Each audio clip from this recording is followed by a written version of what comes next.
And welcome everybody to round four of the Australasian Supercar eSeries.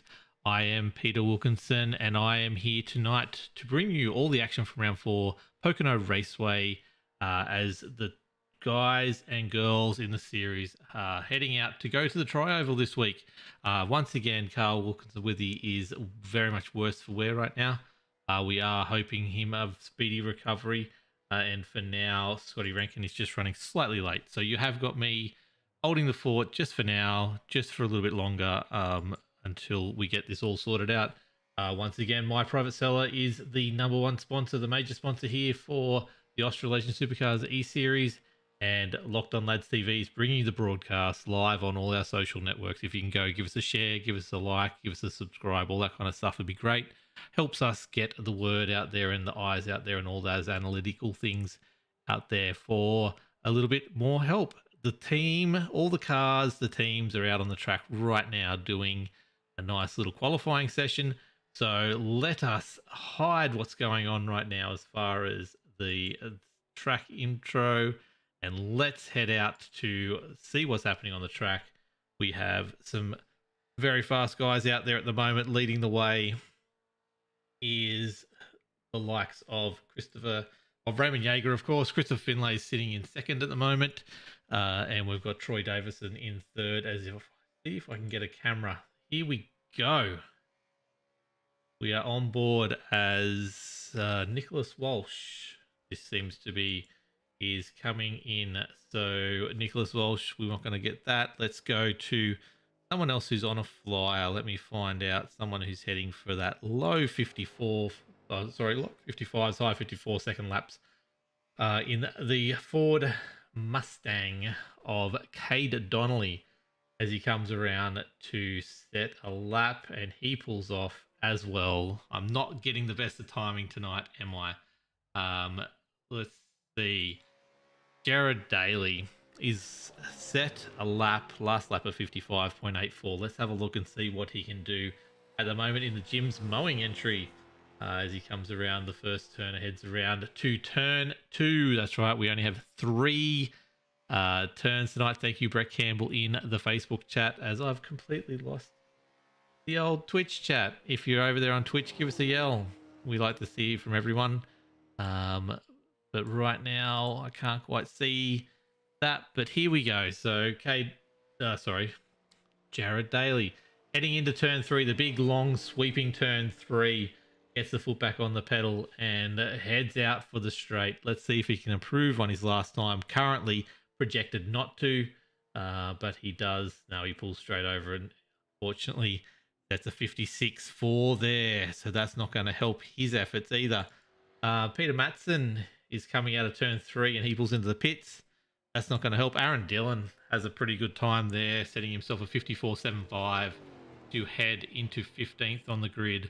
We only have a second left. That is the end of qualifying. As we now head into gridding up. As always, let's see if our grid actually works this week. I did some minor tweaks to it today. Hopefully it does, pardon me. No, that does not look like it at all, unfortunately. I don't know what's going on there. It's interesting because I think I might have an understanding of what's going on there now, but that's the thing. So let's hide the grid and let's get back to look at all those cars lining up in pit straight, ready to go. Another whopping field here. We are looking at 45 cars out on the track tonight. Fords and Holdens ready to go. Ready to bring you some action. Let's run through this grid. Craig Roffey, big effort last week, puts himself on pole position. Raymond Yeager, we know he's quality effort. In second there. Aiden Schultz in third. Reese May in fourth. Christopher Finlay, as we were mentioning before, in fifth. Troy Davison sixth. Warwick Sharp in seventh. Andy Barber in eighth. Wade Sheedy in ninth. Not Wayne Sheedy, I can tell you that right now. Adam Malone in 10th. Kay Donnelly in 11th. Greg Spencer in 12th. Gary Wellman in 13th. Jai Schultz in 14th. Aaron Dillon in 15th. Todd Maxwell in 16th. Tom Pritchard in 17th. Kim Roffey in 18th. Matty Simpson in 19th. And Darren McKenzie rounding out the 20. Yes, Shervo, I am looking for Roy Clark here to talk him up, but he's a long way down. It's Christopher Tomlin in 21st, Sebastian Vandel in 22nd, Peter Matson in 23rd. There he is, Roy Clark himself from the Band Alliance in 24th. Pretty good effort the other week. Just had a bit of an incident at the end, otherwise he would have got a good finish. Tristan Koch in 25th, Brad Fenley in 26th, Philip Howe in 27th, Dylan Gray's back in 28th. Peter Gretton in 29th, Che Malloy in 30th, Michael Latter in 31st, Jared Daly in 32nd, Troy Mortensen in 33rd, Nicholas Walsh in 34th, Justin Witcher, fair way down the table there in 35th, Barry Neal as well, 36th, Ruben Phelps as well, 37th. Look out for these guys to come through the field. Jamie Nankervis as well, Michael Berter in 39th, Peter Jones in 40th, Karen Robb in 41st. Alan Gill, last week's cross the line first place person, but got shifted down the order in 42nd. Stephen Hall had the big cheer squad last week. He's in 43rd. Brett Campbell, who was in chat a moment ago, wishing us the best in 44th. Maybe he should have been qualifying. John Quass in 45th. That rounds out a monster field as I'm joined by Scotty Rankin. This is one of your favourite tracks, mate. Tell us about what's going on. It is. See, you were obviously listening to me broadcast for another series on Monday night. Yeah, look, Pocono is, to be perfectly honest with you, there's a couple tracks that I really, really adore on ice racing. Every single one of them is a driver's track. It's not known as the Tricky Triangle for absolutely no reason. There's a reason here. I actually haven't had a chance to run the V8 Supercars at Pocono yet. And when I joined the server tonight, had a look at the session, Pocono, licking my lips, chomping at the bit, and went, oh no, I'm on commentary. Oh. Sorry. You don't get to go there yet again. Look, to be perfectly honest, it's a difficult race. It's going to be about setting yourself in. Making sure that you're in the draft lane is critical. So you want to come off turn 3, clear, so you can get back to the top. That's one of the key things that you need to do tonight. Clear on the entry, get to that top lane, get back to the gas, and any momentum you lost, you'll make it up by the time you get to turn 1. And that is it. Like you were saying the other night when I listened to you on something else, it's very much 3 very distinct corners here. You got your fast-flowing one in the middle there. You've got you're still fast, but you've definitely got to lift and hold and get on the accelerator at the right time in turn 1. And turn 4 is all about setting yourself up for that big long straight, especially if you can get some draft off the guys in front. It is one of the most important corners, I believe, anyway. That was the one where I was trying to make some positions. You can really drop down under some people, or you can go high and cut back across them as well. So, tyre wear, what do you reckon in these big beastie vehicles? What are they going to be doing tonight? That's going to be pretty important as well. It's going to be pretty typical. Something I will actually make a note of is that normally when we come to Pocono, it's actually generally only 1 pacing lap. So the fact that there is we're doing this second pacing lap is actually pretty irregular. So that's got me a little bit perplexed as we're watching the cars go by a second time. Obviously, it's not a bad thing as well. It's also going to play some fuel games. Any of the guys who are really, really, really well practiced. Getting extra fuel saving under caution. So those guys will be coming to the fore. In terms of tyres, yeah, look, tyre wear at Pocono tends to be a big issue. It is one of the few 2.5 mile tracks on the circuit, so it's incredibly important to look after your tyres, mainly because your overtaking opportunities come from your momentum. So a couple little keys there in terms of make sure you hang on to your momentum, make sure you get everything right.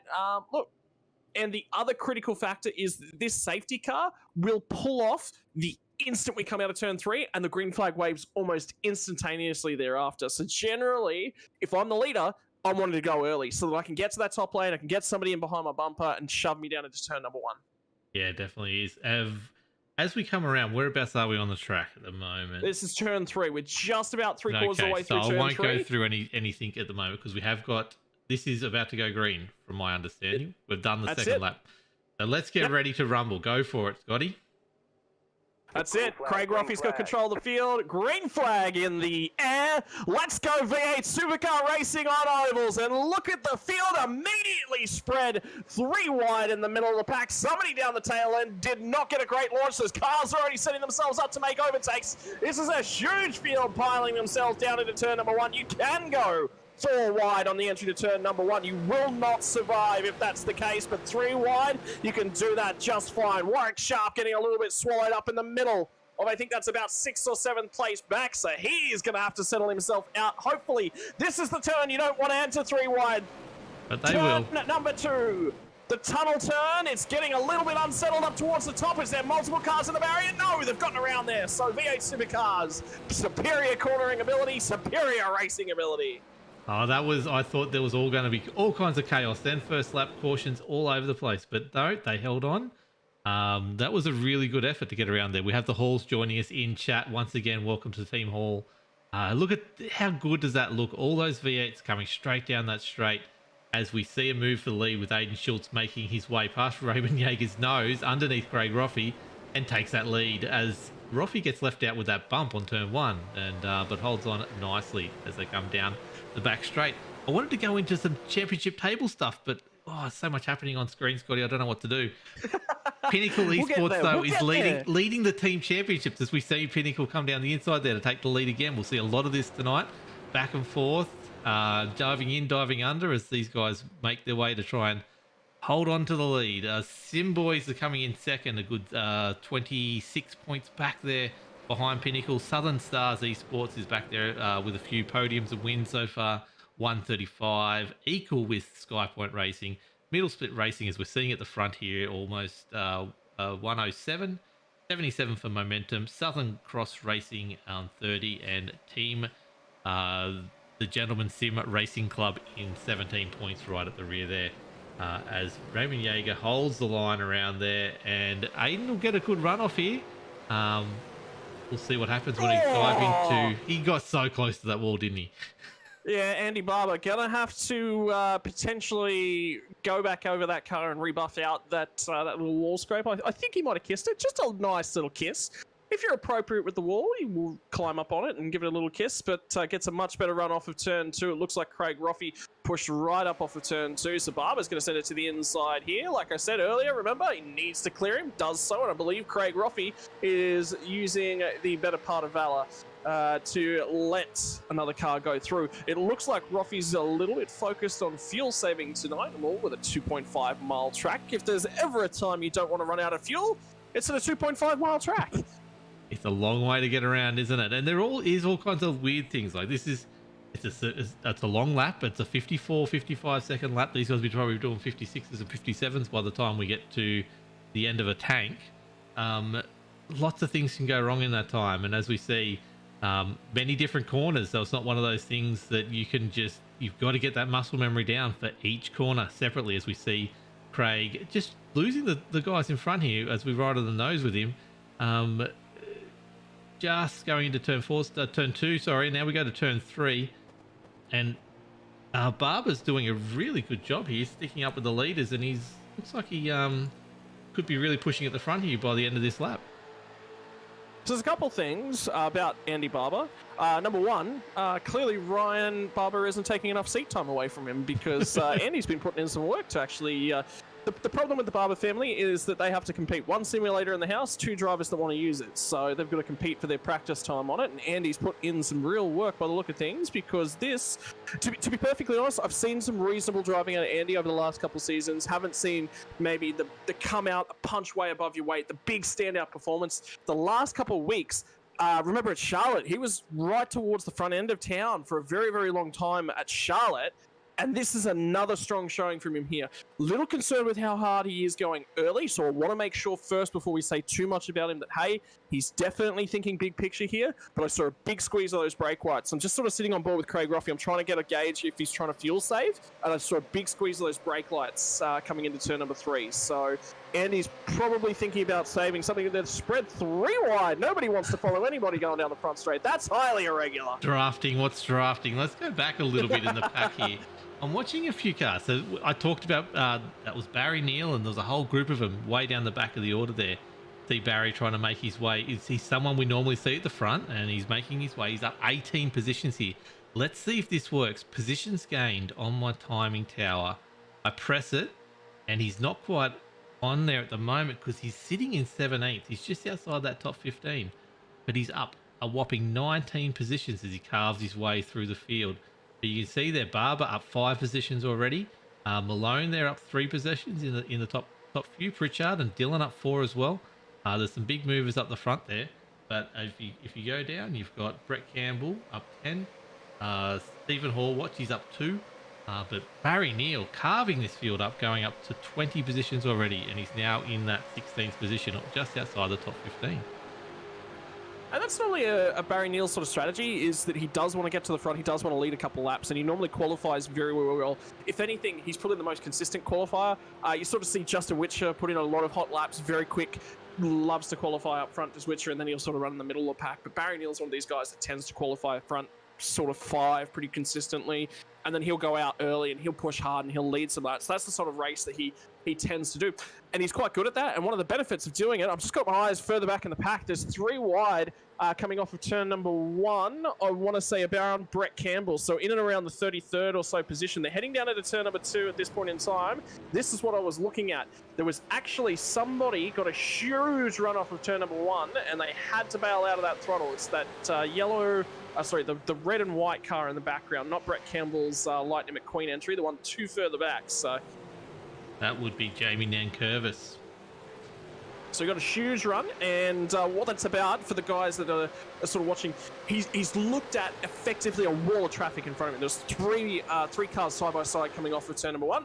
Bail out of that throttle. There was nobody following him quite closely behind, so he's just, cautious, better part of valor. Just looks after that car. No fast repair. You have to manually repair this car. Something else I was also looking through the field, Gerard Daly's actually on the tail end of this group as well. He's down a lap. So I would say he got an initial start penalty for passing on the inside of someone. And from that, he's had to come down, had to serve a penalty, and he's rejoined halfway through the pack. So he's still in it.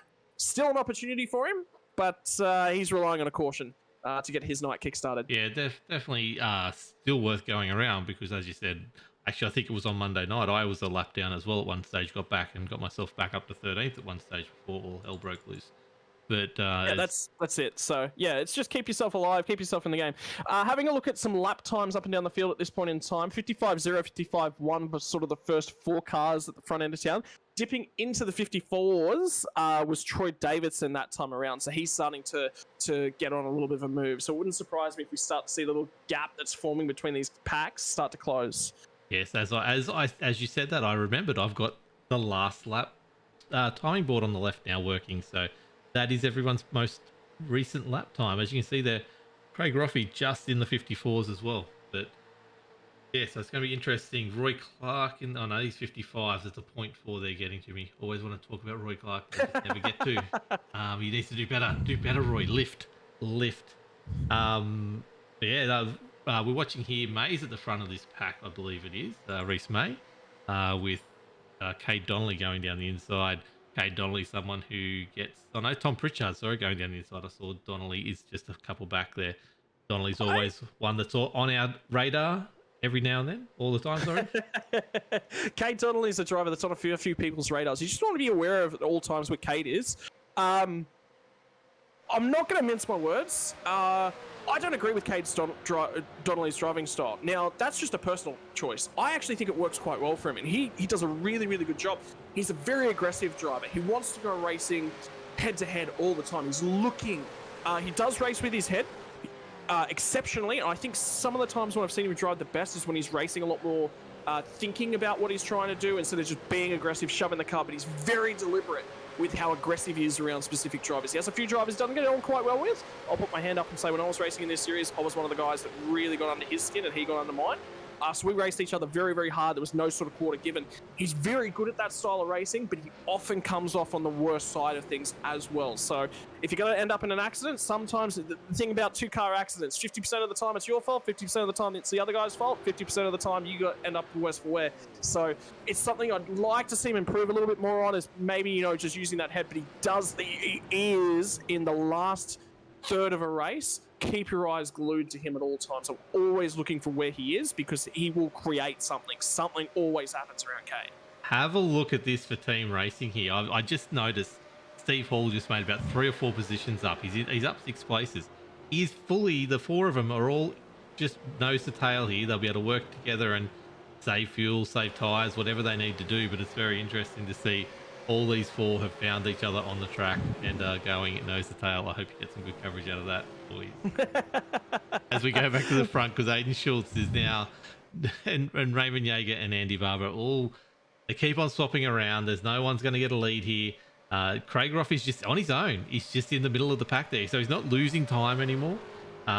He's just sitting. Andy Barber really wants to get up in front.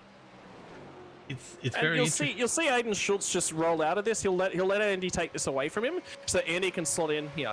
Now, why he'll do this is actually 2 cars worth of draft is stronger than 1. So if Aiden wants to make a big slingshot move going down into turn number 1, he needs to be sitting right up underneath this bumper of Aiden Schultz. So Aiden Schultz just got back to the throttle a little bit better. Not much in it whatsoever. So you just saw the slight momentum shift.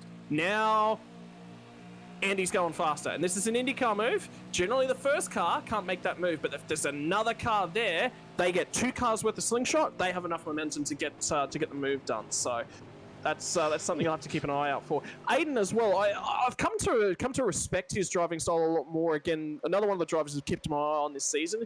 Again, he sort of sits somewhere in the middle between aggressive and passive, or aggressive and sort of knowing when to throw things, but he leans slightly on the aggressive side as you saw that weave down the straight. So he is another driver that's very, very smart, very intelligent. Keep your eyes on him.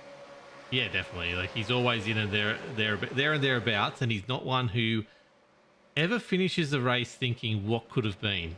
Absolutely. That's really well done. That is Aiden Schultz in a nutshell. He is always one of those drivers that you know that where he finished was probably about the best he could have finished. Yeah, definitely. And you know, he sometimes he comes off worse for wear, but hey, as Roy Clark gets very close to Peter Matson there. Yeah, he's always putting in 100%. You always know you're in for a battle when you got Aiden Schultz around you. And if I've got Aiden Schultz around you, I know he's either pushed too hard or I'm going really well. So it's always a good measuring stick. I want to say a big shout out to Christopher Finlay at the moment. Currently the lead Simboys driver, which I'm very, very impressed with. Chris was tended to be one of these drivers that was in the midfield for the Simboys team as a whole. Was never up at the front consistently, was never sort of anything. I've seen a big shift and a big improvement.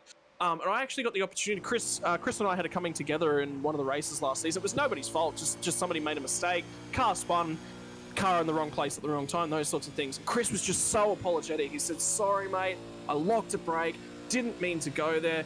Really, really lovely guy. And he's always willing to admit when he's at fault. We have a yellow flag.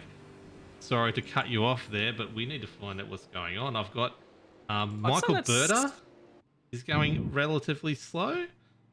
Let's have a look there. What is happened here? Where's that at? Because there was a car that was stopped on the start-finish line as well. Okay, so that's 10 seconds back. What's happened here? I think it might be just he's pulled over and... No, he's got a whack on the front right. He has too. But that's so well before the caution. Here. He's had that damage for a fair while. Oh, yeah, there it is. So the thing about V8 supercars, they got a lot of power. Just gets out of the groove slightly, into the marbles. Out of the groove slightly. He's done very, very well. He's done the most important thing, and that's keep it consistent and keep it up against that barrier. If he gets shot across the track, there was 4 or 5 cars that were getting piled into that one. So great job. But I think he's come around and he's stopped on the track, and technically stopping on the track is going to bring out a caution. Oh, he's not got the best steering there. He's locked her up going to turn 1 pretty hard, and yeah, he's pulled over here to tow. He's just trying to assess. Yeah, see the bumps that are down there. Yeah, they're crazy. Yeah, look, if you get it all out of shape at Pocono down on the bottom of turn number 1, it's something you've got to be very, very careful. Well, I wonder if that's it, because he hasn't stopped, has he? I would say that's it. Yeah. He's still on the racing surface at this point in time. There was a car that was slow at the start-finish line, and they were in 24th, 25th at the time. So it wasn't Witcher. No, Jared Daly's a lap down anyway. I'm just trying to find any of these cars that might have damage. So. Back to the start. Sorry, we're live again. I'm gonna head to the front because let's see. Oh, it's Tom Pritchard. It's Tom Pritchard. Tom Pritchard's car is dead in a big way. In fact, he's towed. I'd say Pritchard's night is done. Okay, so let's go back about... Let's go. Instant replay time. Let's find out what actually happened. Why this is going on. It was weird because he wasn't showing up on my timing as... Oh, wow. Yeah, he's got a lot of damage there, doesn't he? Yeah, he was slow coming past the start-finish line. I did see a car very slow at the start-finish line. So What I'm wondering is if this is the sort of a side effect that the tires starting to go off, or marbles forming. Yeah, so Oh, yeah, there it this is. is the He's car. spun completely. Yep. Okay, so we go chopper. Let's have a look here. Slow-mo 41 has just cut his nose off, and then he's got a hit from Barry Neal in the checkup of that, and it's just sent him to the left into the wall, and he is a passenger at that stage. Not much you can do about that. And Barry Neal's sort of a passenger as well when you think about it. It's very difficult to see from Barry Neal's position in the car at that point in time. He would have been blindsided to the action that was going on ahead. So he's just sort of been forced to check up as Pritchard, as he sort of gets up close, gets a little bit of an overlap. He's, a little bit unsteady, and he's trying to catch the car. He's trying to hold it straight, trying to be consistent. And Barry's just there. It's one of those incidences of wrong place, wrong time, unfortunately, for both There we involved. go. That's what I want. So I want to go on to the roll bar. Let's go back a little bit. Just so You you have to go can back about 2 laps. This will give you, yeah. This is it.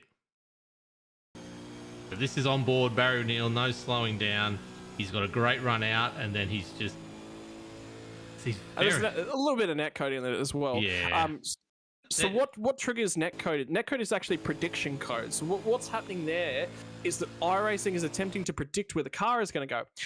Now, where that breaks down is that prediction code tends to fail when there's aggressive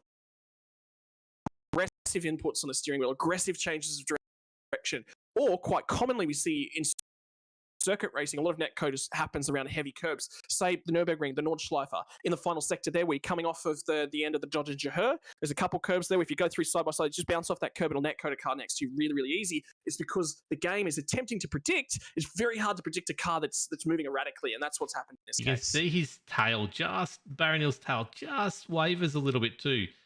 So he's just done a change of direction slightly, and it's got a little bit loose there as well. So yeah, it was very unlucky there for everyone involved, pretty much. So let's go back to the thing. As we see, Simpson stayed out. Matty Simpson's gone for it.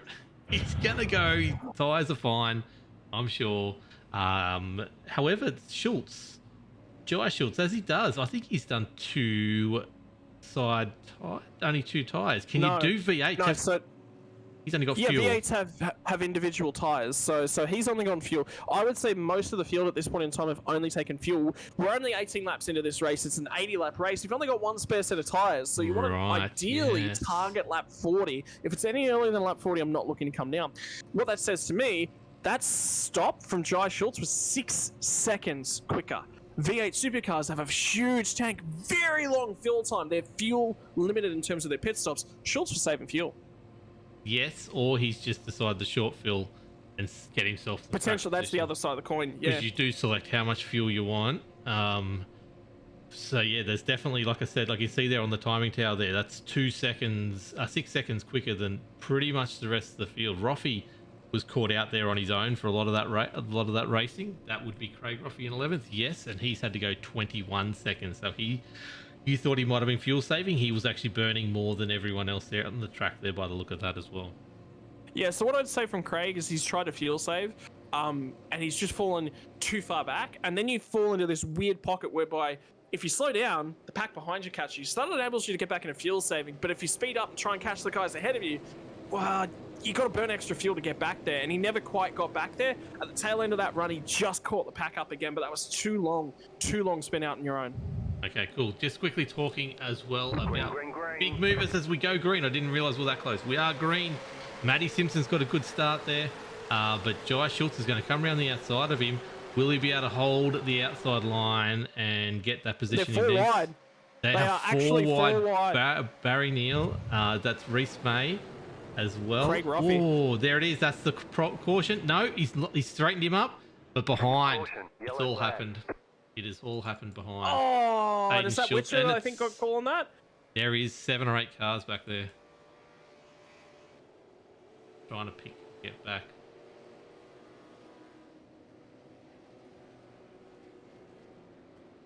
So that's obviously just a mistake of...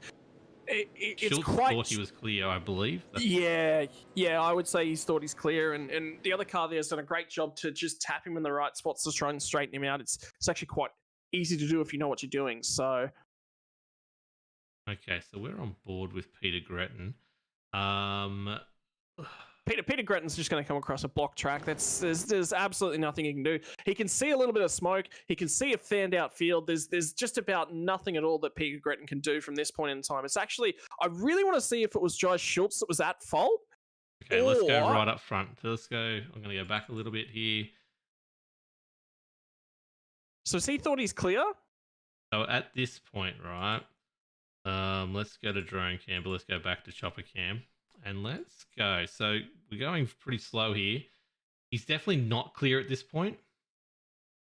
At no point does he really get, or unless his tail's He's got loose. He's got very loose there.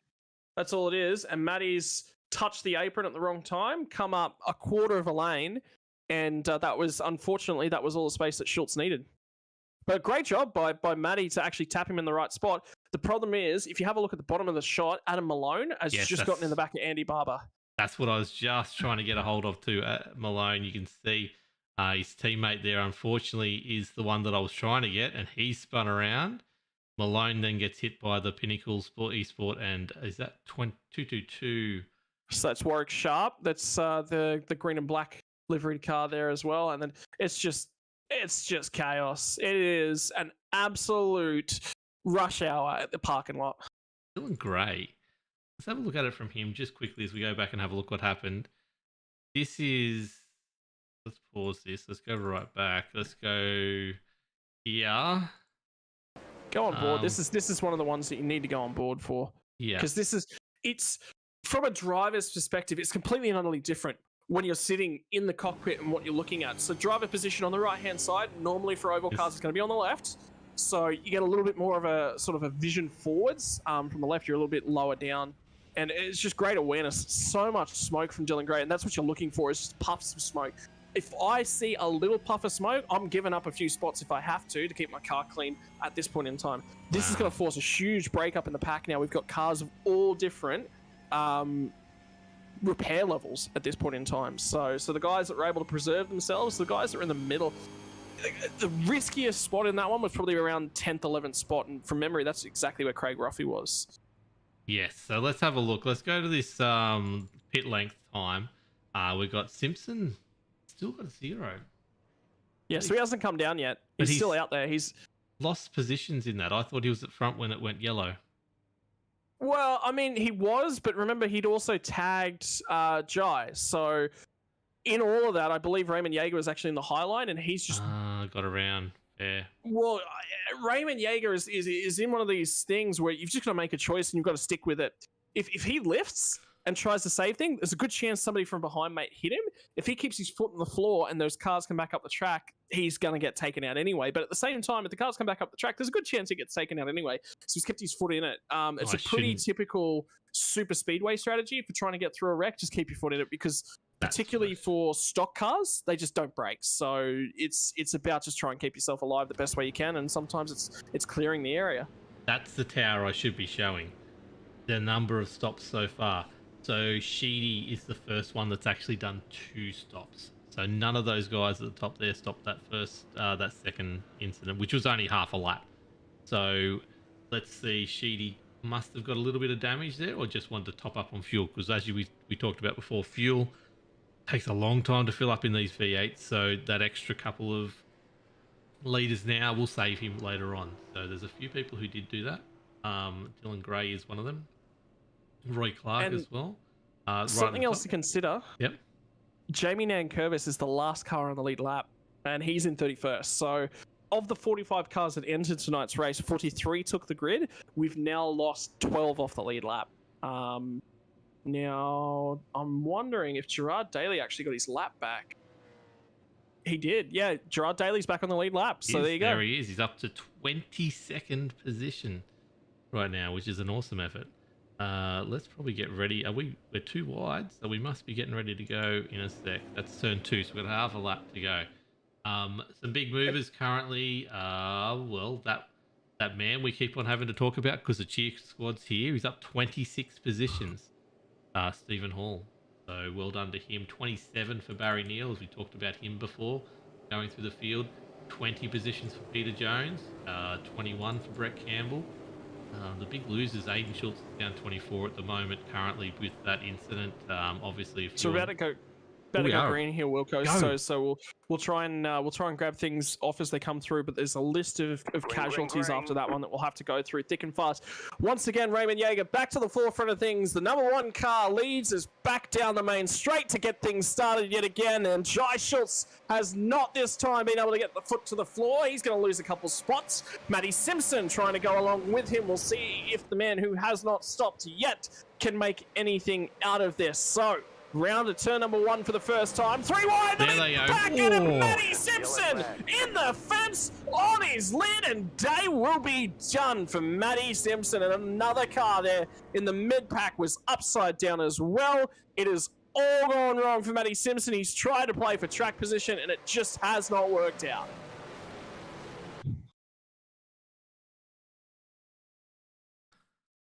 Okay, so sorry, I caught that on the exit cam. That was epic, to be honest. Where we got it. Oh, number 2. So is that Andy Barber? That's Andy Barber, yeah. Just come up into him a little bit, I think. Is that your read on that? It's a little bit You're going to tough. coming out of that corner anyway. Yeah, so generally you do trend towards the high side of the track, and I think Andy's sort of just come up a fraction earlier than Matty was expecting. Or alternatively, Andy's expecting Matty to be higher on the corner, because if you have a look at things, right where Matty is, he's in his blind spot. He's absolutely in Andy's blind spot. Andy's got no visibility of him whatsoever. He'd be looking for, if he's got the mirrors turned on, so there's a few different options within iRacing to increase your frame rate. Mirrors, turning off as many mirrors as possible is one of those. So generally you run with one overhead mirror, which doesn't give you that right side visibility. If he's got his eyes in his right-hand side mirror on the car and he can see that, he can see Matty. Otherwise, he just straight up can't. And it's just worse timing. This is part and parcel of oval racing, is understanding where your blind spots are and when you know that there is a car that is most likely in them and what the momentum of that car is and when you expect to clear them. All of these factors are so crucial to looking after your car on an oval. Okay, I just want to go back. Let's have a look at this, but I want to go on board with this driver here. Let's have a look live from Gary Wellman's car as he sees it all happen and unfold, dodges that one, and then just cops a hit on the left. But otherwise, not a bad result considering the mess he just had to go through. A little bit of damage on the left-hand side, just a little bit of damage. So it could be a lot worse for Gary Wellman. And I mean, he had a great start to the season. He was chalking off strong finishes towards the tail end of last season as well. So, I mean, it's unfortunate. Gary's another respectable driver. Very easy to talk to is Gary. Lovely guy. He will race you for the last inch of the track, but he'll race you fairly. He'll give you the space. If you're there, he will give you the space. So, you know, this is part and parcel of being shuffled way back down in the pack, and he's normally probably another 5 spots higher than this. Pit cycle may be one thing. So Roy Clark's done a phenomenal job getting through there. That was parted for him. Quite amazing. That could have gone very wrong. But let's go back to live as we struggle to get a restart here cleanly. Are we going to go single file here for a restart? I don't believe so. No. So it's only 2 back-to-back. Generally, it's 3 or more. They will go potentially go single file. So for those of you at home who are going single file restarts, that doesn't sound like a thing. It is actually an option. So within the servers, what tends to happen is if you get these sorts of back-to-back cautions, or as we normally say in the broadcasting terminology, cautions do breed cautions, the admins of a series do have the option to single file out the restarts. Now, I don't believe it's actually written into the rules here at Australasian Supercars eSeries, and I don't expect them to employ or use that tactic to try and get a restart underway, because Pocono is a very, very wide track, very long track. It's actually one of the tracks that you sort of expect a little bit more green flag racing, just because of the layout of it. So it's an option. It's a tool sort of in an admin's arsenal. I don't expect them to use it here. Yeah, so just quickly too, I just want to chat. Justin Witcher, still on the lead lap, 15th. We're talking about him before, might have been in that incident, but still doing a very good job here. 25 cars are now on the lead lap. We also have the next 5 cars are only a lap down. So these guys are fighting for that all-important lucky dog position. Then we have a few cars. There's 1, 2, 3, 4, 5, 6 cars that seem to be parked for the night, including Philip Howe, Yeah. Aaron Dillon, which is a big one. Greg Spencer, Warwick Sharp, another big one. Che Malau and Matty Simpson. So there's a couple cars now that are actually at 5 laps and beyond down. There's one car at 4 laps. So let's sort of talk about the cars that were now dropped off. So the retire, I'm going to put in air quotes around this because they're not retirements. They're not out of the race as it stands at this point in time, but they're, for all intents and purposes, their nights are basically done. They're only racing the people that are on their lap. 5 laps down, we've got Michael Berta, Greg Spencer, Warwick Sharp, Brad Fenley, and Aaron Dillon. So unfortunate for the Simboys driver. Brad Fenley been running a few nice races back to back the last couple of weeks. Greg Spencer, Warwick Sharp as well. A couple of guys that have been really starting to put some nice finishes together. That happens. That's oval racing. You can't take that. Don't jump into the... you can't handle the heat. Don't jump into the kitchen. Then at 4 laps down, you've got Darren Robb. Che Malo is now at 3 laps down. Tristan Koch, Christopher Tomlin, Tox Maxfield. These 3 are all at 2 laps down. Matty Simpson has now gone 1 lap down, so we'll see if he can stay there. I think he's got a chance of staying at 1 lap down if he can get himself out of the pits. So, but 25th and above are your cars that are on the lead lap of a field of 45. Yes. So my thing's just updated. So there's only 1 car a lap down at the moment, according to mine, because there's a whole heap of people still pitting it. Yeah, so there's a whole bunch of cars that are in the pits. There was a fair few cars, I think, that towed back to the pit lane. So with the iRacing time, it only updates the next time the leader sort of goes past the line. So more than likely, I've got updated information for you there. We are getting ready to go green, though. Once again, Skypoint Pinnacle, front of the group, Simboys behind. Christopher Finlay doing a great job with Kay Donnelly working their way up as they go. And Raymond Yeager takes control of the field and starts away. Got a nice little lead there with Christopher Finlay in behind. Will Christopher Finlay be able to take that second position? Looks like he has done enough. 3 Simboys cars in that top 6 positions there. Doing a great job tonight. As Barry... Oh, we're looking back, are we? No, Raymond Yeager got all sorts of out of shape, caught the apron going through turn number 1, and Christopher Finlay is going to show the nose down to the bottom side of the track. We're going to enter the tunnel turn on lap number 27, 3 wide. No, back to 2 wide. Raymond Yeager's pulled out of that one. Finlayson down on the inside, and Josh Schultz leads us off turn number 2 for the 27th time tonight. We were talking about Barry Neal before, made his way up to 5th. Very good job there, up 31 positions. With Troy Davison and Brett Campbell behind him, up 36. Peter Jones as well.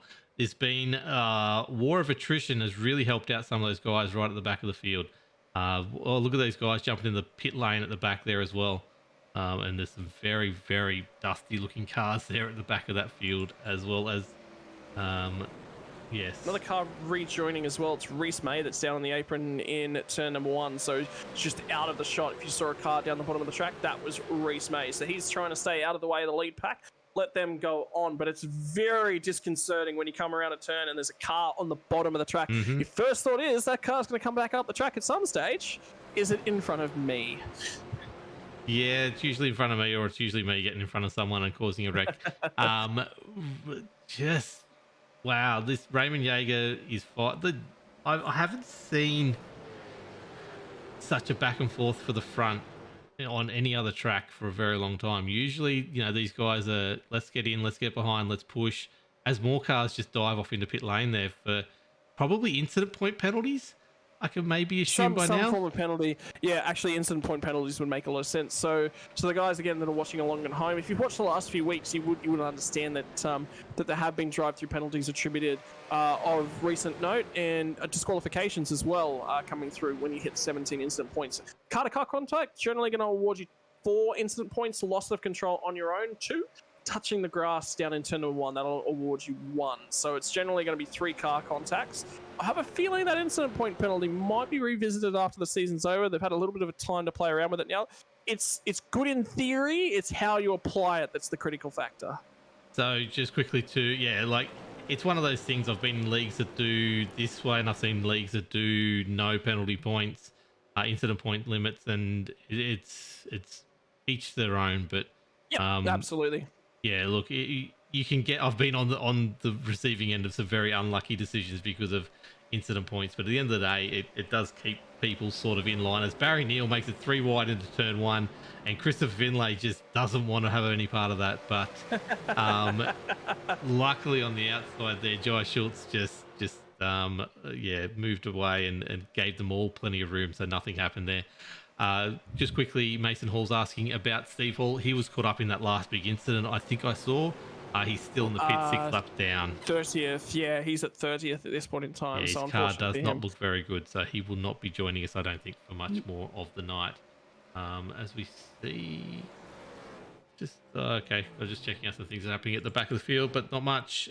This battle at the front, though, this top 5, top 6 are sort of any one of these guys can get a good run, and look at Barry Neal and Jai Schultz here jump out, and they'll dive down the inside of their respective cars in front.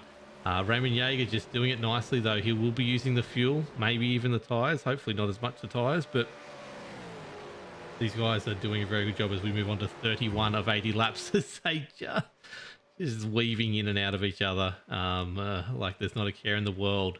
As that's Cade Donnelly helping push Barry Neal down. He almost gets enough to get a nose inside of Raymond Yeager, but not the place he wants to be doing it. He's really aiming for that turn 3 right now. Dive down the inside and hopefully get enough of... No, he's going on the outside. This will be to get a run, I assume, Scotty, onto the main straight. As Christopher Finlay gets the run, though. He's getting a good little run out there. Christopher Finlay's just got the shortest way around the track, so he's always going to make... so generally the way that it works, shortest way around the track, that's going to make time on corner, mid-corner, corner entry, mid-corner, and then turn exit is generally going to be on the outside, but Finlay's going to send it down to the inside. Barry Neal on the brake lights. Finlay makes a dart to the bottom, a little bit of a bobble. Had to bail out of the throttle, couldn't keep it down towards the bottom of the track, and it's opened a space up for Cade Donnelly. Teammates working together. Finlayson recognised he did not want to pull back up in front of the traffic, and Raymond Yeager says, well, boys, if you want to offer it up to me on a fancy silver platter, I might as well take a bite.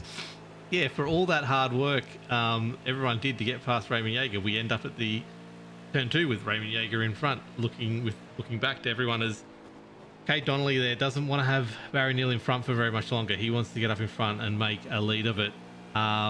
We've got Andy Barber in chat giving some feedback from his little races. Barry Neal goes down the inside of Raymond Yeager once again, heading into setting up a turn, this turn 3 overtake this time.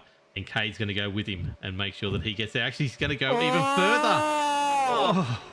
Wow, Cade Donnelly, I said watch out. He will show the nose. He will get aggressive.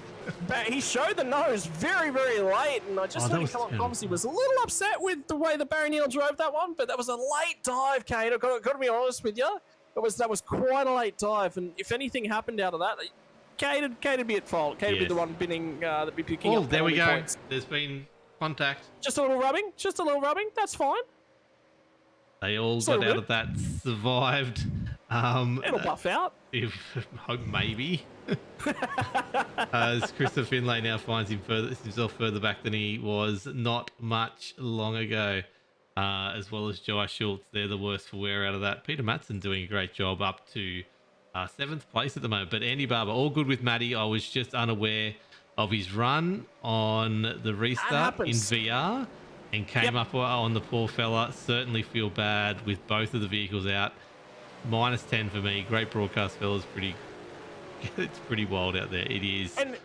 And that's what we said on the broadcast too, was Andy. I can't speak from a VR perspective, because VR you can obviously turn your head, whereas triple monitors, single monitor, ultra wide monitors, these sorts of configurations, you're sort of fixed in your viewpoint. You can set a button to twist your driver's head in one direction, but that's generally not done. That's generally not the better way to go about it. He was in your blind spot, to be perfectly honest with you. It's very, very tricky. Particularly on a fresh restart, you're racing somebody for the first time. Like normally when you're racing somebody second, third, fourth time you're sort of passing them, you get a bit of an understanding where they're going to go. Oh. Wow. Have you ever seen a snake gobble up anything? That was almost going to be that case. I thought Todd Maxwell was going to drop down there, at least get out of the way, but no. Here we go. Cade Donnelly, Barry Neal, and Raymond Yeager doing it once again. However, they've got Troy Davison and Christopher Finlay still there behind them doing it. This top, I'm looking at it now, 6, 7. doing a great little job of just hanging on. But they're definitely making a break now. That Peter Jones leading that group back in seventh onwards. Sorry, no, eighth onwards, with Justin Witcher there and Roy Clark and Look at Brett Campbell go. He's Always impressed when I see Brett Campbell inside the top 10. Always happy for him. doing a great job there. He was definitely didn't want to be in a straight line there for a while, but he's doing a great job. Oh, 19. Is that Barry Neal? That is Barry Neal diving off to pit road. That is interesting. He's getting tyres. Unless he's run out of... Well, his fuel's not a problem because they stopped a while ago. if it's incident points, he wouldn't be able to do his stop. It's a drive-through. You can't actually stop in the base, so it's not incident points. We can cross that off the list. Seeing the car up on the jack. So Kate Donnelly takes advantage. At about 19 to 20 laps since the last potential stop for a lot of these guys. So I don't know how that tracks for fuel. I wonder if Barry Neal didn't short fuel under the last stop to gain some track position. Maybe. Unless these tyres, he's just deciding these tyres have come to the end of their worth. But now, it has happened before that Barry Neal has actually run out of tyres at a race, and unfortunately I was fool enough to go along with him for the ride. I thought, oh no, yeah, these tyres will last long enough, and Mr. Neal led me up the garden path, unfortunately. The upside of this, right, he's done. He's got fuel, he's got tyres on his car, he's not a lap down. He's lapping currently, he's 45 seconds off, so he's 10 seconds ahead of the crew. If he can hold on to this, and there is a caution, he gains track position and gets to jump everyone. However, but he will lose fuel advantage. So in terms of overall fuel strategy, he will not be the effective leader. However, if the pit stop now happens and he opts to come back down under that caution, he's only got a splash to do. So theoretically, he has the ability to jump these guys. If a caution happens, say, in the next 2 or 3 laps, yes, I actually think he might pop out as the leader. If that caution doesn't come in the next few laps, and some of these other guys start to run down for green flag pit stops, Barry's in the proverbial river without a paddle. Yeah, it's interesting. We'll have to keep an eye on to see if anyone else goes in to the pits anytime soon, because like I said, we've got a Simboys sandwich happening with Raymond Yeager in the middle of it up front, and Jai Schultz at the tail end of that. But if it is fuel, some of these guys are going to have to come in sooner or later. Oh, absolutely, and it's going to be sooner. Yeah, because we got Craig Ruffy's in the fence. Oh, he's going backwards slowly. He's very slow. Aiden Schultz comes and gets past him. Look at the damage down the inside. That's probably from previous damage at the front, but look at the damage down that side of that car. Yes. Last week's very well placed podium getter. He's going to come into the pits here as well. We see that Brett Campbell in front.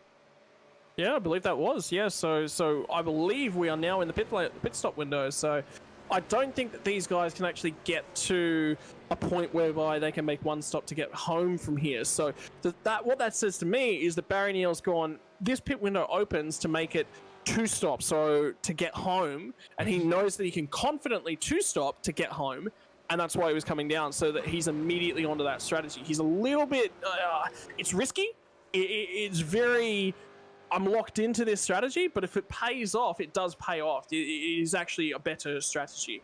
Theoretically, if this goes green, now if he did take tyres as well, he's going to make those tyres last 45 laps, and they're going to be a little bit worse for wear later on in the race, and he's running quite quickly at the moment, so that says to me he's taking tyres. So 54.778, whereas I believe these guys, what was their last lap times last time? So let's show the last lap times. So 55 to 55. Raymond Yeager, 54.7. That's a lot of draft in that, I must believe. Yeah, 100%. 55 ones, 55 twos, which is pretty good considering. But that's your tally up there of the current last laps at the moment. Barry Neal did come out ahead of Craig Roffey and Brett Campbell by a significant amount. They've actually gone a lap down, but he's doing 54.7s quite comfortably on his own back there. And Barry's just about to catch the back end of Wade Sheedy that's just ahead of him. Now, Wade does have some damage, so he is slightly slower. But what this will do is, what I'm keeping my eye on is when Barry came out, he was 45 seconds just about on the nose behind the leaders. That. He's gaining right now because he's got the car ahead of him in the draft. And if he can slingshot past this guy and start making some time, the next two cars up ahead are Darren McKenzie and Adam Malone. These guys are actually drafting together. So if he can tag onto their little group, all three of them will actually go faster as a result. So. Ooh, as that is Kate Donnelly playing chicken with the fence and definitely pulling out just before he had to. So he knows his limits of his car, although you look down the left side of that's probably from a previous incident. There's definitely a mark there. But yeah, he's doing pretty well. These Sim boys, 2, 3, 4 are doing a great job, especially with that team's championship. They need to get those points on Pinnacle, as we talked about before. But they are doing a great job tonight. Let's see though where this goes, because Barry Neal's that gap's hovering around the 45. You can see there that previous lap times 54.8, 54.7, 54.8, 54.8 for the top 4 drivers there in that pack. So they're actually using the draft really well, these guys. So something else I'm just sort of thinking of and just considering at this point in time as well. Now let's actually talk championship standings. Coming into this round, Craig Roffey had a lead in the championship. 82 points was where he was situated. 5 points back to Greg Spencer, behind Greg Spencer. I was talking about Brad Fenley. Hasn't had any time in this series as Brad Fenley had just this massive standout result. He's done really, really well for himself. It's sort of been a flash in the pan, but he's been consistent. He's been in and around the 10. He's actually in second place on 77 points. Then, Greg Spencer, 77 points. Brad Fenley, 74 points. Now, critically, Brad Fenley has found himself at fault in 2 incidents so far this season, minus 10 points. You take that away, he'd be series leader. yes, it is. I'm looking at that now. As he currently sits, did he end up pulling out? What happened to him tonight? Yeah, he was in that group of cars that was 5 laps plus down, I believe. So he's as we get Roy Clark here, just popping into the top 10. Very good effort there. So yeah, currently Craig Roffey leading, Greg Simpson second, Brad Fenley third, Justin Witcher in fourth.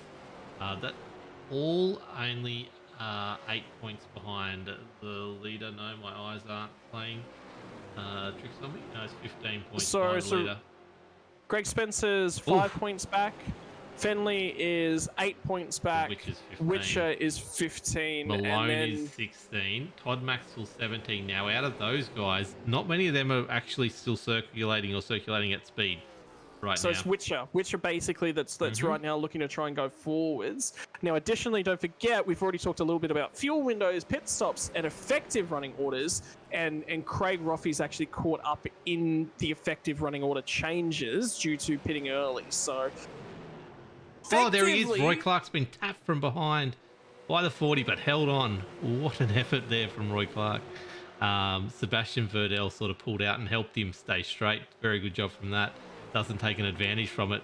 But those two, that group was going 3 to 4 or wide through the most of that, and it was going to happen eventually. So really good job from Roy to save that one. Sorry. Let's go back to this championship table. As we go back to the leaders, as Raymond Yeager gets his toe into the dirt there on that final corner yet again. Yes, that's unlike Ray. Ray's normally a lot better than that. So that says to me that Ray's probably looking at fuel numbers and trying to do some calculations on the side monitor. So that's a very un-Raymond Yeager-like mistake. And he's going to lose the lead because of it, but that's drafting battles. And Christopher Finlayson's all the way back up there. I've recognised that yellow Simboy's entry any day of the week. It sticks out. It's really nice. You can sort of tell exactly who it is in behind that wheel of that car. Now, I don't know if this is a glitch in the matrix or anything, but Todd Maxfield on this leaderboard sitting in 6th. He's only got 2 starts, but he's got a top 5 and 2 top 10s. So I think they better look at that. Yeah, I'm going to say that's a glitch in the matrix. But he's in 6th, equal with Nicholas Walsh. Christopher Finlay, who we were talking about before, sitting in 3rd, in a really good spot tonight, sitting only 25 points back from the championship lead and circulating in 3rd right now. Hayden Schultz, we've seen what happened to him tonight. Josh Schultz is in 10th. Raymond Yeager, last season's defending champion, front of the field. I've got some bad news for you, actually. Craig Roffey's now at 6 laps down. So, championship, the lead of the championship will swap hands tonight. But who will get it? Yeah, that's the key fun. Have a look at this with Christopher Finlayson. Like the fact that he's the lead Simboys driver in terms of the championship at this point in time, I believe. Let me just cast my eye over that once again. That's sorry, no, my apologies. My apologies. Todd Maxfield, Nicholas Walsh, Christopher Finlayson. All three of those guys are just a couple points apart, sort of all right together in the mix of that. So Finlayson will jump up to the head of that group of drivers as well and be the primary Simboys entry. If he can just, all he's got to do, just have a consistent night. Not a great one, just a consistent one. Matson into the pit lane. Green flag stops starting to come thick and fast. Yeah, I'm trying to look. That's 5. Another one just coming behind. Might be a car that's a few laps down, though. I can't find the number of that one. Might be Tristan, actually. Can I get a gap update on... It is currently, Barry Neal is 44.2 seconds back. So he's made up a second. Yes. He's made up a second since he's come out of the pits. That's critical. Yes, it is. So he's... There's a very slow car off of turn 1 too. He's doing exactly what he needs to do on his strategy. And he's getting everything... And it might be Barry Neal. Actually, no. No, okay. I had a heart attack then because Barry Neal was in P19 and it was P19 that was going backwards. And that says to me they're now down to 21st. So I'll go ahead and see if I can find them. That's Adam Malone had some damage before. He's probably either run out of fuel accidentally, or let's go to replay. Let's see. I would say that's an engine expiry. Let's go back and find out, since there's not much else happening. We've got Josh Schultz in the pits though. Unless he's spun. That's a dead engine. It is. Look at the smoke coming out of that. Yeah. Yep.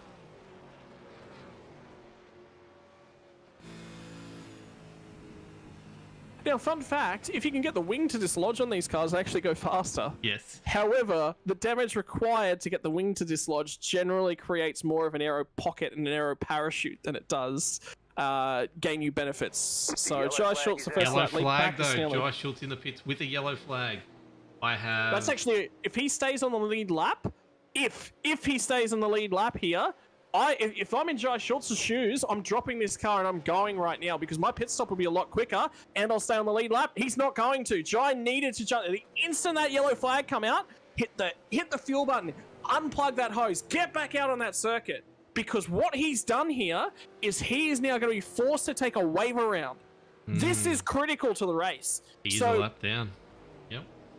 Jai Schultz will lose track position. Massive track position. He will, when everyone's gonna pit. No, he's going to get past them. So it depends. It absolutely depends on where the safety car was. So keep your eyes on him. If he has to slow and let this field back by again. Okay, so he's gotten away with this one. Now, if he's got that car filled up, he is in the prime position. Everyone else behind him will do their stops this next lap around. The problem for Jai here is he has to go the full track. They're now on their way into turn number 2. So he's got about 20 seconds to try and catch the tail end of this field. He has got to go like the clappers right now. If he catches the tail end of this field before they get into pit lane, actually, you know what? From now on, he's probably good. He'll probably assume the lead of this race because the pit stop time just for a full tank of fuel is... I think it's in the realm of 35 seconds. 33.6 was his last stop. I've got to... I still don't understand. He was the pace car...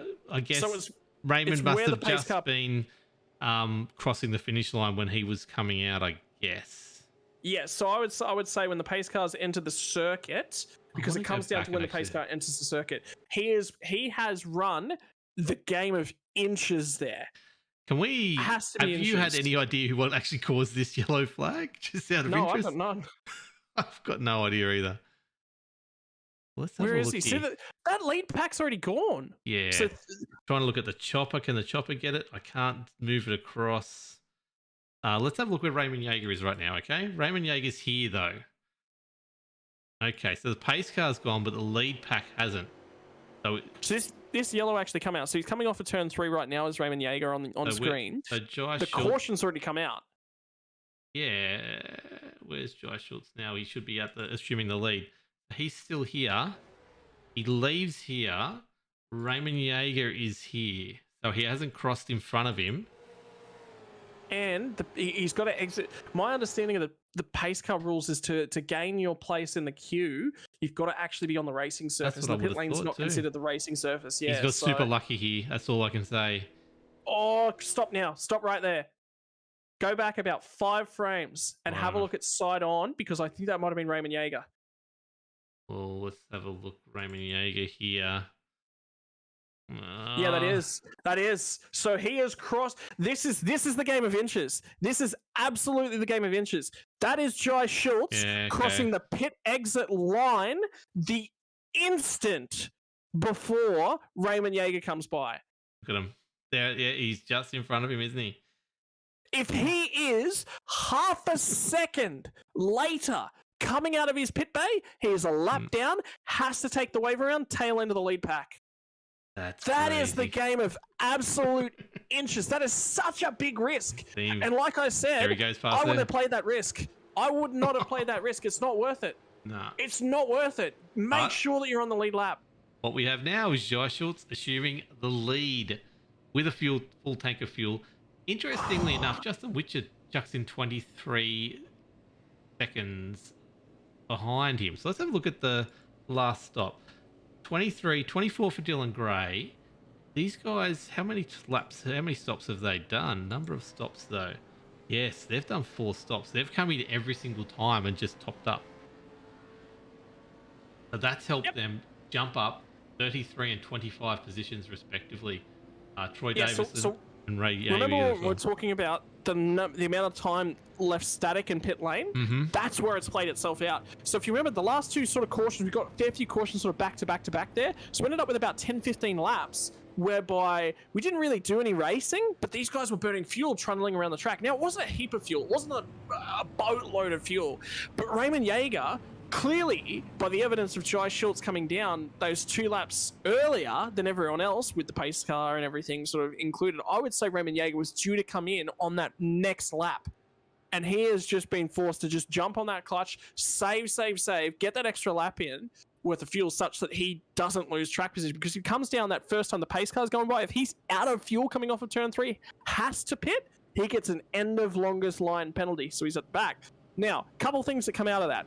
Number 1, the guys that have pit multiple times, this is the first time we've had enough of a fuel disparity to full tank that these guys have actually made a benefit out of it. Now, they would have been climbing little bits, pieces here and there, but finally it's paid off for these guys. Just quickly, Barry Neal in all that ended up in 10th.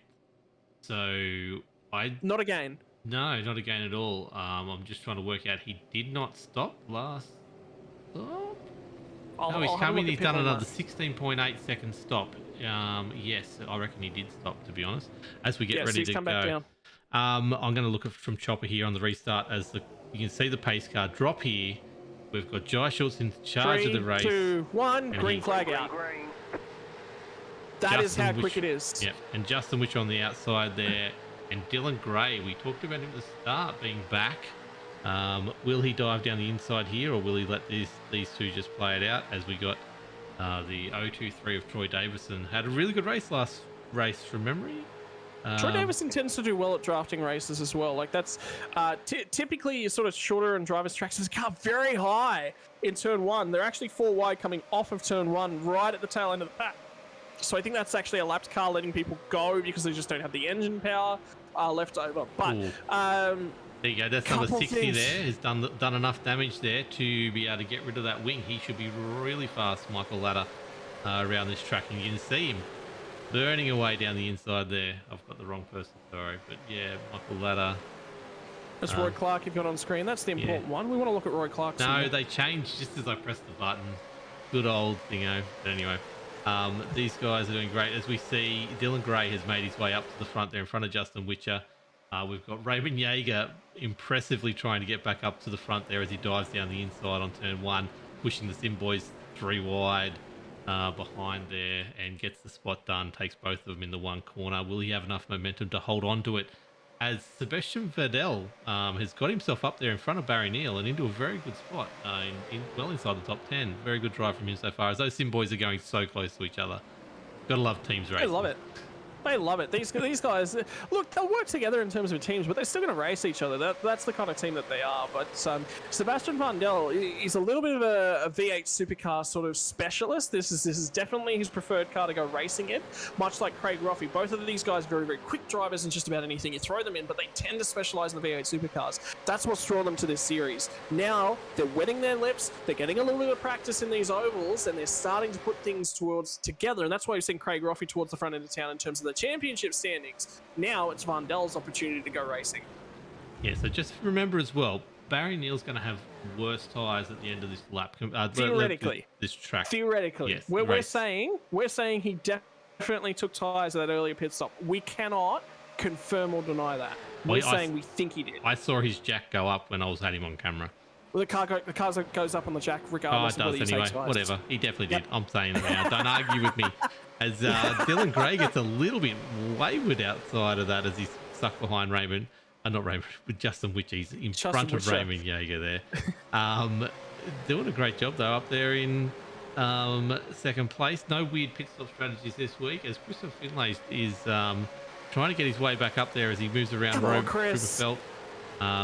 The damage down the right-hand side doesn't seem to be holding him up too much. 18 in front there. Jamie Nankervis has got that modification for extra speed and extra dynamics just in front of him as well, with missing the boot. Speed hacks enabled. That's it. It might be counteracting the damage he's got on the front of his car though as well. But yeah, these guys are all getting ready. So we're 55 laps in. We've only got 25 laps to go. They want to really be in position to win this race with those last 10 laps to go. And they're all doing a great job to be still on the lead lap.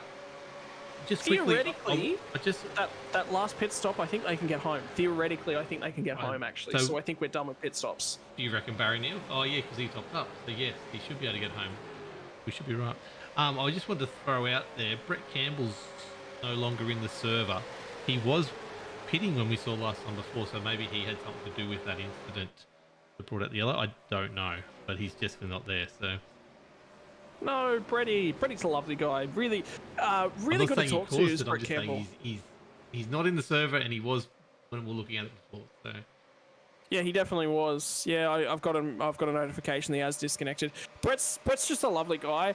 Not one of the quickest drivers, not one of the standout drivers, but he's one of the drivers that's here to have fun racing, and he's one of the drivers as well that's been learning quite a lot. It's taken him a fair while to sort of learn things, but he's really starting to put things together. This is actually the best season I've seen him drive so far. And look at Dylan Gray take it to these guys. So Dylan's, I believe, just turned 18 just this year. So, just wanted to bring that up. So we've got Facebook chat going here. Andy Barber, unfortunately, and Aaron Dillon, unfortunately, in chat. We prefer to see you guys racing, but thank you for watching along and chatting along. Andy Barber's pulled out that Sebastian Vardell is 15. So he's doing really good for a young fella as well. Go-karter. Yeah. Very, very big go-karter is Sebastian Vandel. Yeah, and Aaron Dillon's just saying this. They definitely have enough to get home right now. But, yeah, these young boys taking it to the not-so-young guys. I almost went there. They've got no fear. That's the thing. They've got absolutely no fear. Where the older guys are just sort of like, they're a little bit more measured in their aggression. That's the difference, isn't it? It's measured aggression. Aggression when you need to show aggression. Slotting it down the inside when you need to slot it down the inside. Vandel tends... I've had a few run-ins with Vandel out on the track myself. He's quick in a GT3. I would definitely say he's quick in a GT3. But he sort of likes to play a little bit of games. He's very much in his gamesmanship, likes to get in the head of his opponents. So if it comes down to an outfoxing battle, the problem with Sebastian is he tends to outfox himself some of the times as well. He just tries to get a little bit too tricky. So that's probably his weakest attribute. But he's definitely a talented driver. He's got the abilities. I want to see him with a lot more experience. He's spent a lot of time on the sim over the last sort of 18 months. A lot of time on the sim. So and very, very good. If you want to see a guy do a quick lap around Bathurst that you wouldn't expect to do a very quick lap around Bathurst in a V8 supercar, Sebastian Vandel. We're looking at him. Bathurst 1000 times to see where he pops up as these guys just continue to battle up front. Kay Donnelly putting it down the inside of Jai Schultz there yet again. The Pinnacle boys have moved out in front though, trying to control this front pack as the Sim boys have been split up by Skypoint and Dylan Gray and people like that. Just want to quickly look at the previous lap times. Let's have a look, see where they're currently at. 55s, 54s for Jaeger. Donnelly, mid 54s there for most of the field. Dylan Gray back at the 55 mark. Does drop off though. Once you get outside that top sort of 10, they're doing 55 and 55 twos as these guys down the back are starting to battle. That's a beauty good shot of front to back. These guys are still all in it. Any one of these top 15 to 16 at the moment. Roy Clark's the back. So top 13 are definitely right in this race right now. There's 14 cars in that lead pack, so yeah, so it is incredibly close. Craig Roffey, I think, is tailing on the back end of that pack at the time. And that's a penalty. That's a drive-through penalty. Aiden Schultz, he stopped. He's on pit lane, but Peter Jones might be. No, he's coming to pit box as well. So that says to me maybe a restart infringement, but then again, we've run more than 3 laps for Aiden Schultz. He was only 21 seconds in his box, though. It's an interesting one. That is indeed. Curious. That's fuel. That's fuel or tires. One of the two. Which is... So my concern for Aiden is I think he was forced to take a wave around to try and get back onto the lead lap. Yes. And if that's the case, he's had to come back down and grab fuel. It just hasn't worked. He's been caught out at some point tonight in terms of cautions and the way things have flown. Mm-hmm. Look, he's tried to take the wave around. He's tried to keep himself in the action and get himself back on the lead. That's smart. That's very, very smart, intelligent racing. It just hasn't played out the way that he needed it to. Yeah, I remember Monday night I got the lucky dog and then couldn't stop. There's just not enough time. It's a 5-second lap. It's by the time I got back around, we were green again. You actually can.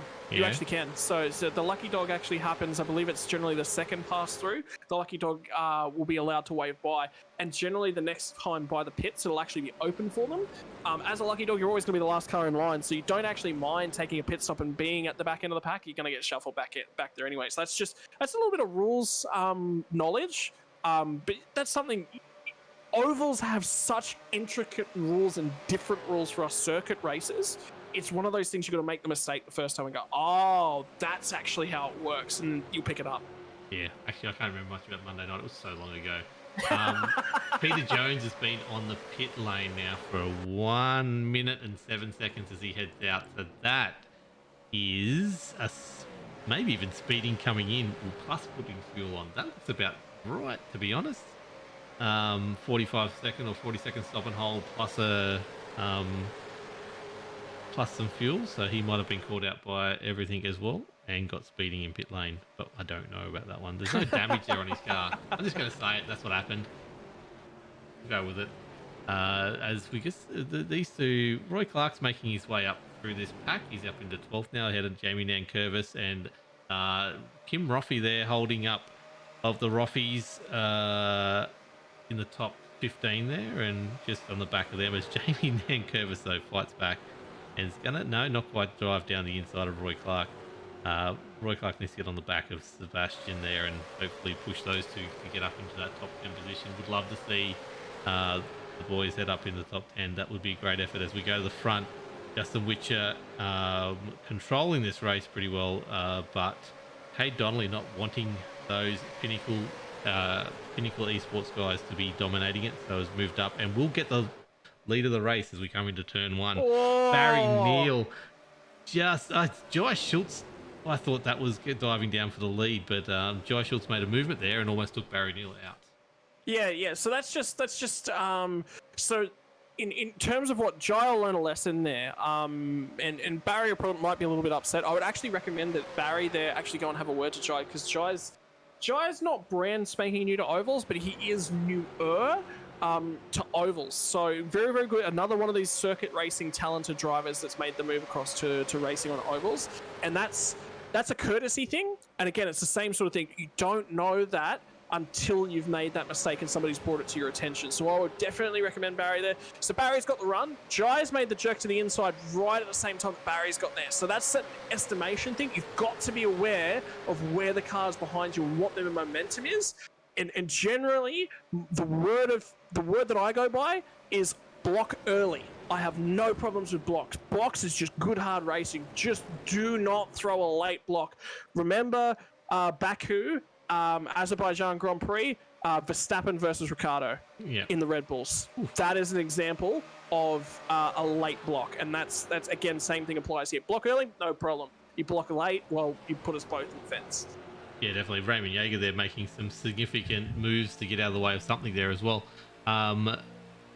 These guys are battling really well, but the top 13 that we were talking about before is now turned into really a top 9. Gary Wellman is the end of this battle pack. Something's happened there to push Christopher Finlay, Roy Clark and Sebastian Vardell and Jamie Nankervis back away from these guys. Whoa, as we see at the front there, Cade Donnelly from the nose of Raymond Jaeger doing some moves there to get right out of the way of something yet again. So Jai Schultz may not have got a good run out of that, and he's going down the inside with Barry Neal. He's right under his rear. Yeah, so Jai and they're not working together well at the moment. That says that I would say that either Barry or Jai has done something to the other one that the other one's not necessarily too proud of or too happy with, so they're just going to use up the other one now. And Dylan weaving all over the track, obviously trying to get that overlap at that point in time. I think that was on Ruben Phelps as well. So it's about using your head, about knowing who you can and who you can't work with, and the style of corner entries. Just watch these sorts of things right the way through the night. Take a read on the pack. Don't go into this and make it seem like you're racing somebody for the first time, because this is multiple times. That's the benefit of championship racing, is that you're racing people week in, week out. You learn their habits, you learn what they're like, you learn the lines that they tend to prefer to run, and you can use that against them. Here we go. These two are going to go into turn 3. You're going to go into turn 1. Raymond Jaeger he's got nowhere to go, and you see there he's got to pull up. Him and Justin Witcher just want to be as far back as they can, but not lose the draft here, because something's going to happen between these three at the front. You got Cade Donnelly, who will not let anything go, and Jai Schultz and Barry Neal, which just seem to be, although Jai didn't pull down on him just then, just wanting to get in each other's way every single corner. Yeah, I don't know. That is really weird to me. There's something more at play there. It's almost like one of those moments where you think, I have a feeling something's happened that we've missed, or it's the aggressive racing of the last couple of laps, and Barry's just sort of said, no, I've had enough of this, I'm sending it. Look at him weave down the straight, and Schultz is making sure that he's there in his mirror at every point in time. But yeah, Raymond just goes, cool, no problems. I'll dive down the inside here and try and break you two up. Nope, I'm getting out of there. That's probably the smarter option here, as all this really just helps Cade now get a clear little lead, little bumper that he needs to try and stay out of all this chaos. And with 13 laps left to go, 13 laps left to go at the end of this one, this actually might be a really, really good opportunity. I'd actually like to go on board with either Jai or Raymond Jaeger. The reason for it is, for the fans, you're going to get a real sense of what it looks like from the cockpit of one of these cars. Why am I approaching the corner? Why am I pivoting the car? How am I listening to the revs, the way that you hear that RPM build? That says a lot. Look at, there's a little lump on the exit of turn 3 there, all the way up on the right-hand side. That's the change in banking. There is a little bit of banking in turn 3, not a lot. So now, gets a huge run. He's going to show himself to the inside. There's a big bump right there. The trucks and the stock cars really don't like it. They bobble over it. You can see Barry Neal would have been much more affected by it, but to get down to the bottom of the racetrack, Jai's had to lift further out of the throttle. Now he's thinking about it. Gonna slot back in. I'm gonna try and pick up this draft. Where's the car behind me? That's what he's thinking in the back of his mind. Raymond Jaeger's about half a car length back, so he's got a little bit of freedom. Now he's looking for momentum. So Barry Neal's had to check himself up a little bit, get the car to the bottom side of the track to try and get through the turn. He was trying to make the move. Now where does he go? Jai Schultz is going to send it here, and he's forced Barry Neal to run up that track once again. And Cade Donnelly just looks at all this in his rearview mirror and says, you boys, keep going. Wow, that was very close to Barry's rear, as Jai decides not to follow these two. He's going to hold down the outside, and let's go from above. As these two get a good run, it's all happening behind him. He was more blocking, I think, the cars behind there. We sort of missed that, but these two Pinnacle Esports are now all over Jai's rear vision mirror, as well as that is Ruben Phelps, sneakily enough, just sitting in there as well, trying to make some moves, and Dylan Gray just sitting back there watching it all happen, as well as Raymond Jaeger makes the move. Will he make it stick up front for the podium spot? No, he doesn't. Fascinating racing right now with 21 to go. We're on lap 69, turn 3. so much to play out. We haven't had a caution now for a very long time. Oh, not very long. We had one 19 laps ago. But it's at that weird spot. Look at them weave down the track. We had those 3 in a row or two in a row, and I thought, yeah, we haven't had one for a while, but yeah, we definitely had one just recently. We still don't know what it was. Barry Neal drops down the inside there of Kane Donnelly. Will he make it stick as well? Well, short way around the track, but he loses momentum, and then Jai Schultz says, "You know what? I've had enough of this. I'm going to slot back up in here." So it's about momentum. So shorter way around the track, you have to slow the car down more to keep it down low on the track. Banking really helps with that, actually. It's really nice. The car wants to turn when the track is leaning in the direction that you want to go. So you can carry more momentum. That's why NASCAR ovals have that banking. Car really likes it. Now he's had to stay away from a heap of that momentum to keep the car to the lower side of the track. Have a look at how Schultz rotates this car over under, trying to get the nose up underneath Barry Neal, get back to the throttle early. He's trying to look to get the car pointed, get on that throttle. Raymond Yeager and Justin Witcher, these guys, they're just watching this. They're just aware of this. And I think the bigger part for Raymond Yeager here is he wants to know that should something happen, he's right there and ready to go for it. I think he's starting to run out of a little bit of patience for these guys, and they're bickering back and forth. Cade Donnelly's led too many laps. Yeah, so considering for the most of the race, we've seen the top guys swap around almost every corner. We haven't seen much chopping and changing right now. As Raymond Yeager, though, like you said, him and Witcher are now getting up. They've been getting that run as Raymond gets a bit of a punt there from Schultz just to keep him going, his momentum going. But these two out in front now have a bit of a run, but we haven't seen the back and forth changing that we have seen earlier on in the race. So it's all changing now. 9 laps to go. Who's got the best tyres? I guess that's what we're looking at right now. It's also tyre temperature is the critical factor. So Barry Neal's going to send it to the inside this time. He's got a huge run this time. He might actually get there. Is Kay going to let him have it? Kay Donnelly tends to not let anyone have anything, but he might actually let him have it this time. And there we go. The sea of blue in front and behind Cade Donnelly as he tries to sneak down the outside there, get a little bit more momentum, get on that accelerator just that little bit earlier and punch it out. And I think he's going to have it, but is he going to have to, can he cut across in front, or is he going to have to yield? Look at Schultz. He's gone backwards, hasn't he? He's disappeared. He's right there. He's got damage on the front right there. That's pretty hard damage. He's got to have come out of a corner there. We've got a yellow flag, and this is what I promised Chevo Jones in chat. Wanted a late safety car for Roy Clark, and I've made it happen. I don't know who it's in. It looks like Ladder. He's in the pits. That's not him. It's a 20. I think it was Wade Sheedy. He was very, very slow. So the last time they actually come around, Wade Sheedy was just on the entry to turn number 2. And he's been basically on the clutch trying to get this thing going. He's been down there for a number of laps. Very, very slow, trying to get this thing back to the pit. Wall on the exit of turn 3. Look at him. He's struggling. This is Sheedy, by the way. Yeah, this is Sheedy's. So he's been down there for a very, very long time. I thought to myself, I'm sure if iRacing was going to throw the caution, it was before this lead pack came by and another engine. Yeah. Tip for the drivers: get down, get off the track, and tow. Don't wait. Don't try and get the car back to the pits. Particularly this late in the race, it's 30 minutes to do an engine. Yeah, so that's the end of the race anyway. So at this stage, let's go look at Jai Schultz. Where is he at this stage? So let's go to TV1. He's outside. So he's fine here. Turn 3, we're being told by Andy Barber. As you can see that car in front on the left going, that's Sheedy going very slow. So it should be this time by. So that's Witcher and Phelps both getting the run there. Get a help here? No, he just gets wide himself. Oh, turn 2, yes, you're correct. He's got Ruben Phelps and Justin Witcher in there. And he seems to do it on his own. He just hits it hard.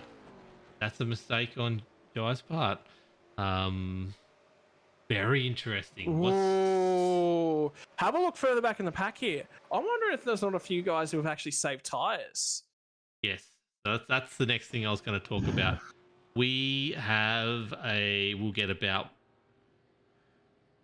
ongoing 4 laps to go. There is So pit with this stops lap, happening. Let's have a look on pit lane. Is there who you're seeing in pit lane? There's a whole heap here flashing their lights. That's Christopher Finlay. P16 was one of the cars I saw in pit. There's not a whole heap, so I would say. Yep, we've got Christopher Finlay. We've got that's Roffy coming off. Is it? What's 8:30? 8:30's Tomlin. He's a fair way down.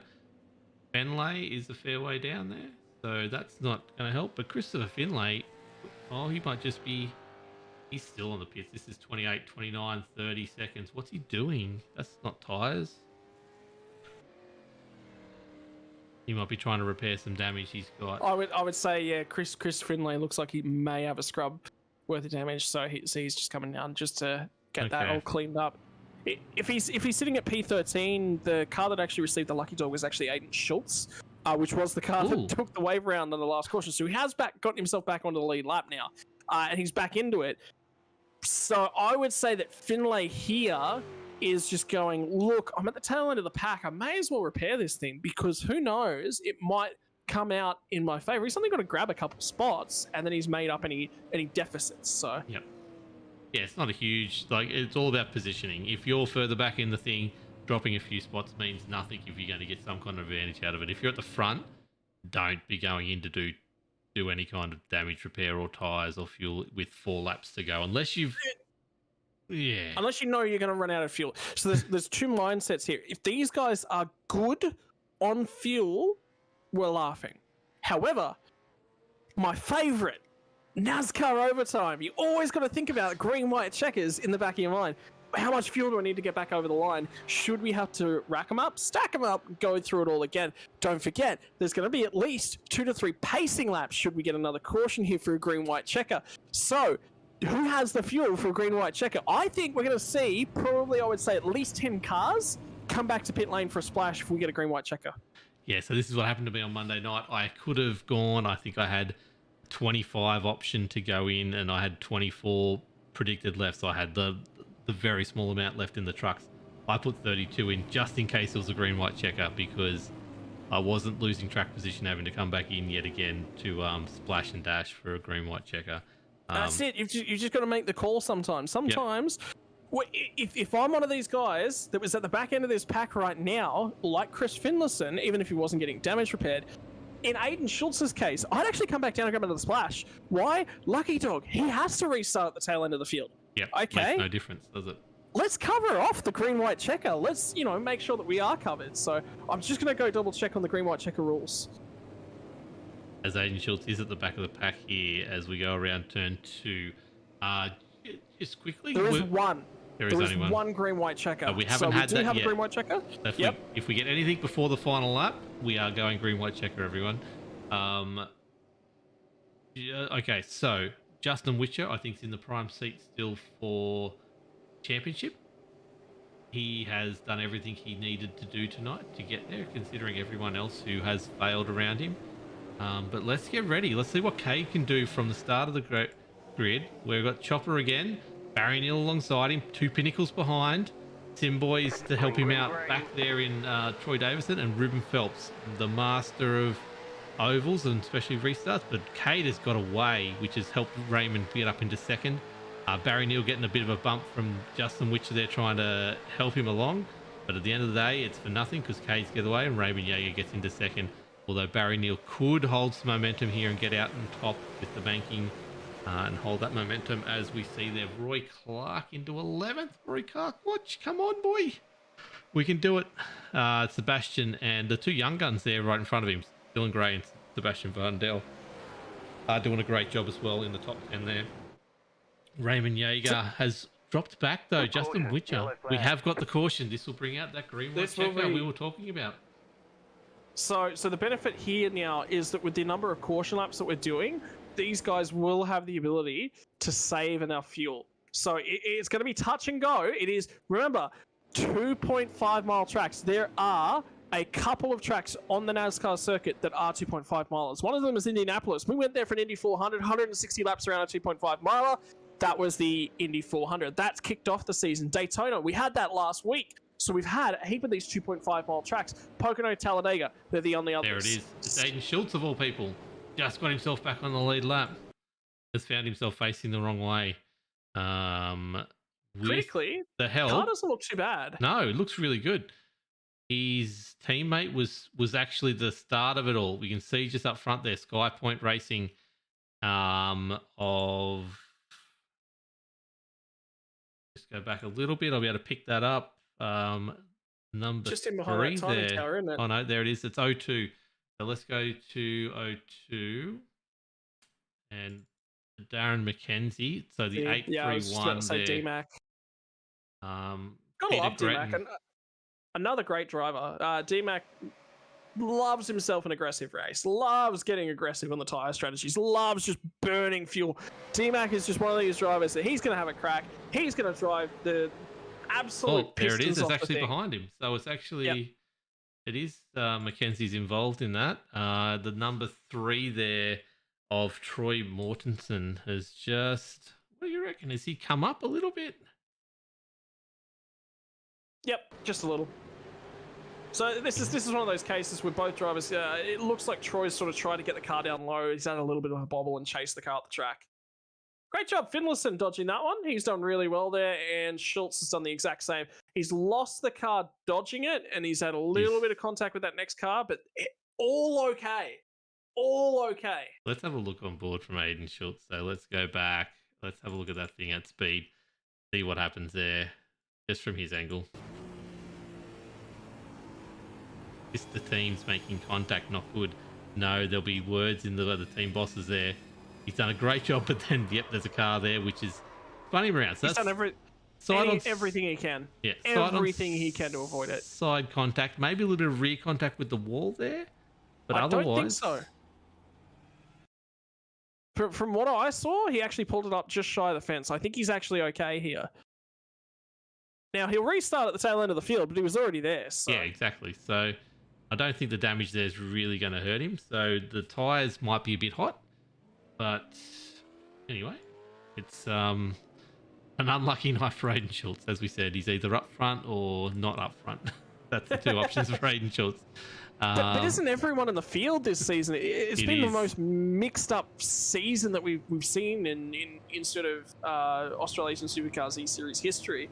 It's tricky. It's been tough, and we've come to the tricky triangle where it has effectively trumped a lot of these guys. So we've had tricky, we've had triangle, and we've had trumped. A whole bunch of T words there right together. So 3 laps to go. We will cross the line with 2 laps to go. It will be a green, it will be a white, and it will be checker. But technically, this is not the green-white checker, though, is it?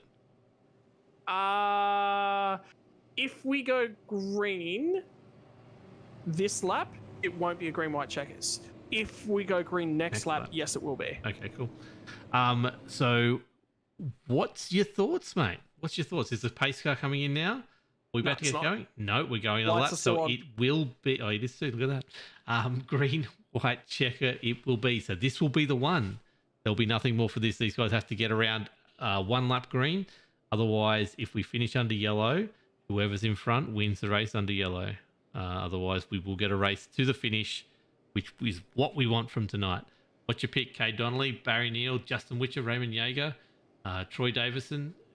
2 laps with someone back in the pack got some better tyres that can make this happen. Before we make the call on who I think it's going to be, let's talk about the rulings around green-white checkers. So, we get a green flag, we get a white flag, and then we get a checkered flag. If there is a yellow flag any time after that green flag, for any reason, race is over.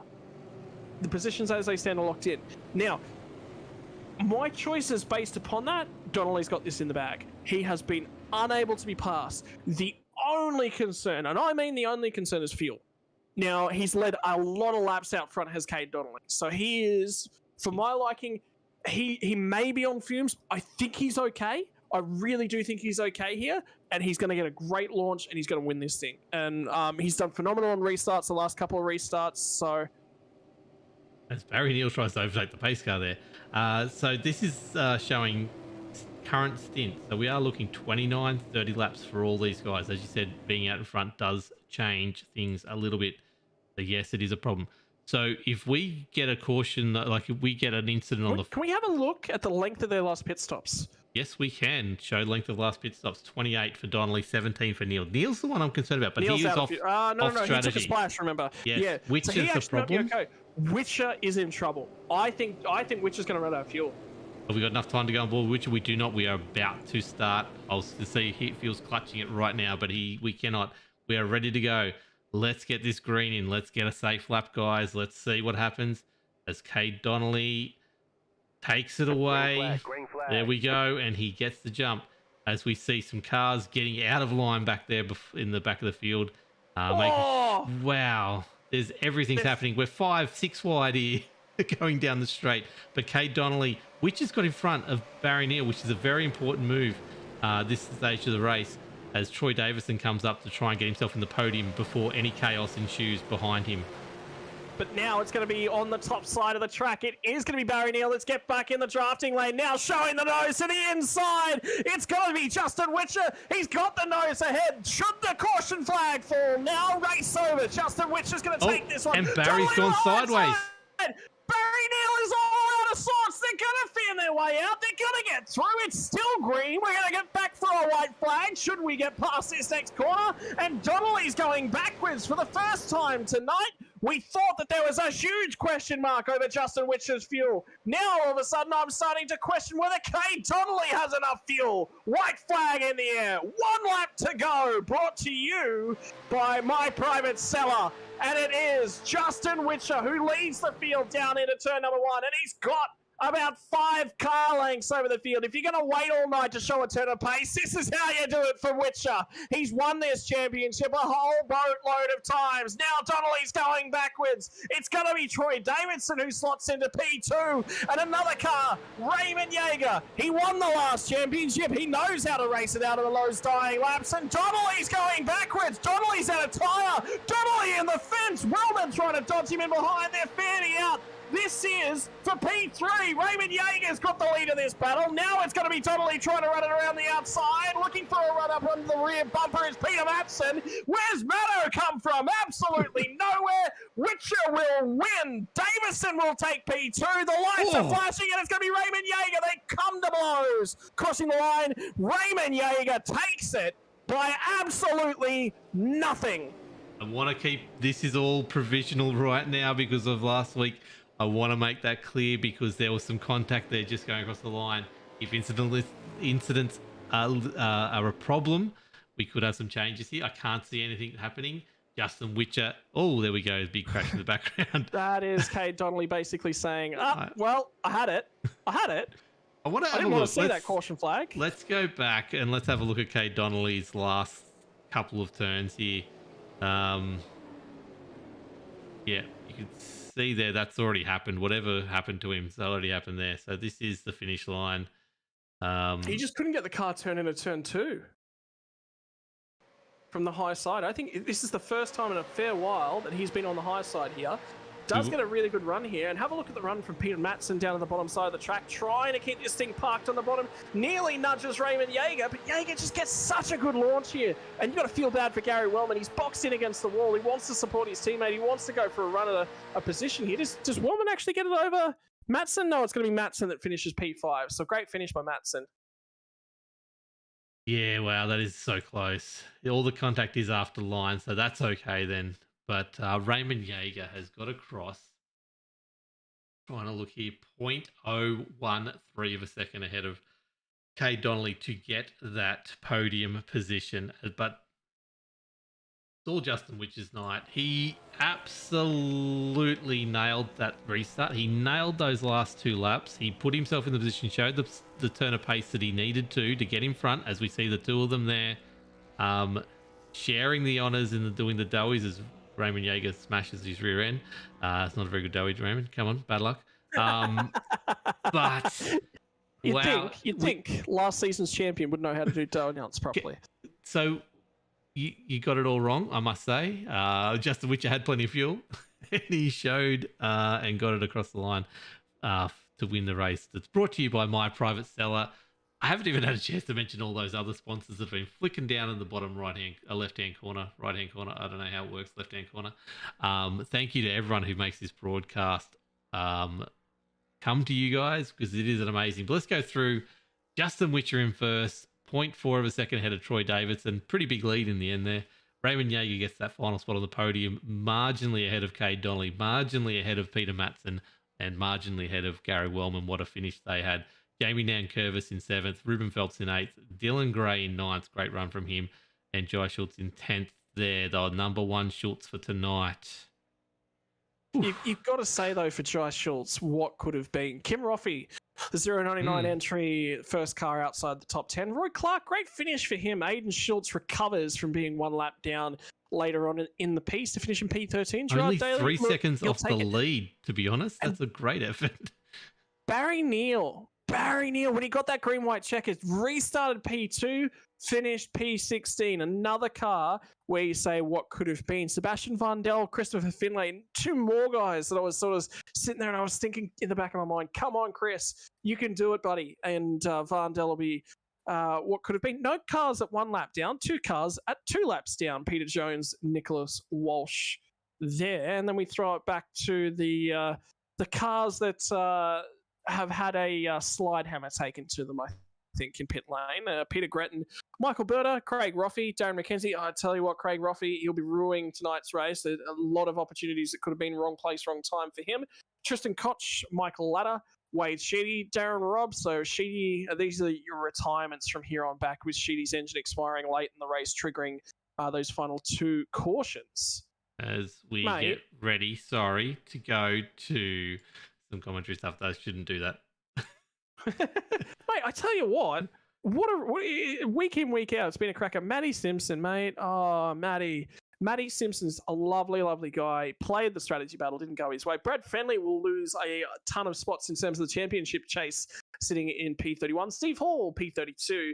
Greg Spencer was up there in the fight. So a lot of names that were in the championship picture here tonight falling by the wayside. Tom Pritchard, Brett Campbell, loved that Lightning McQueen entry. It did not love him. Todd Maxfield, Andy Barber, Reese May, Matty Simpson, and Shea Mello. 60 laps down in an 80-lap race.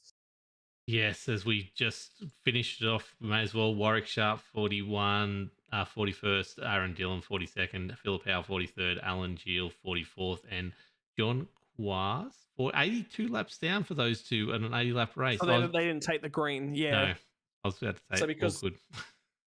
Yeah, because of the green-white checkers, it actually adds the laps onto the end of the race. So, yeah, neither of the 44th and 45th cars taking the green flag. That's what the field looked like with that was a long time ago. Cautions to go. Anyway, let's get our person who I've got up there, 3rd place person. You've already brought him in. The man, the myth, the legend, last year's champion, Raymond Yeager. How take us through tonight, mate. Well done on podium spot, by the way. Yeah, it's worked out pretty well. I felt like I had a lot of pace early on, so I tried to lead as many laps as I could, but there were some boys that didn't want to let me run away with it, that's for sure. So, I mean, I can't really complain. 3rd place, that was a bit hectic at the end there with Cade and Gary and Troy and everyone. It was pretty close and good fun race. Yeah, it definitely was. And so those last few laps, you started the last couple of restarts to go. You let that restart in particular a few back.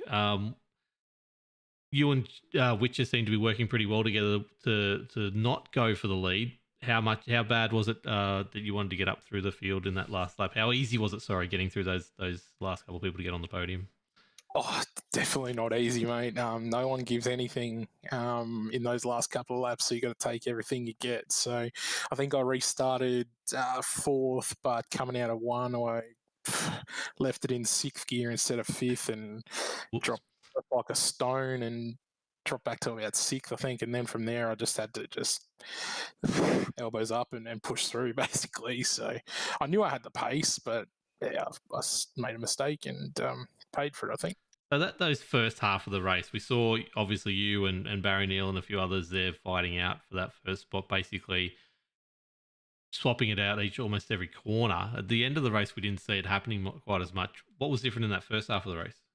Yeah, so like I said at the start, I just wanted to lead as many laps as I could so that, I could try and get that bonus point for most laps led. Don't know how that's going to play out yet, but we'll see what happens. At the end there, myself and Justin were just like if we could sit behind, because we were sitting third and fourth for most of that last sort of 10, 12 laps, and we were happy there because we just thought that Barry and Cade have got some history. So we were just sitting there, and me in particular, I was thinking, well, if we just sit here, there's something could happen between those two, and we could just walk away with it.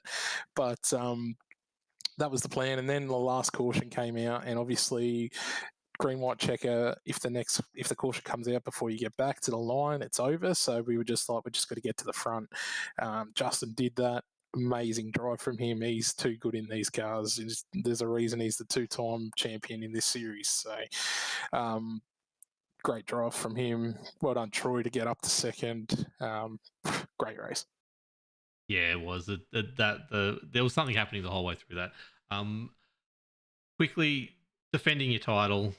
It's obviously not going quite to plan at the moment, but like, what's been the biggest issues just trying to, in this title defense?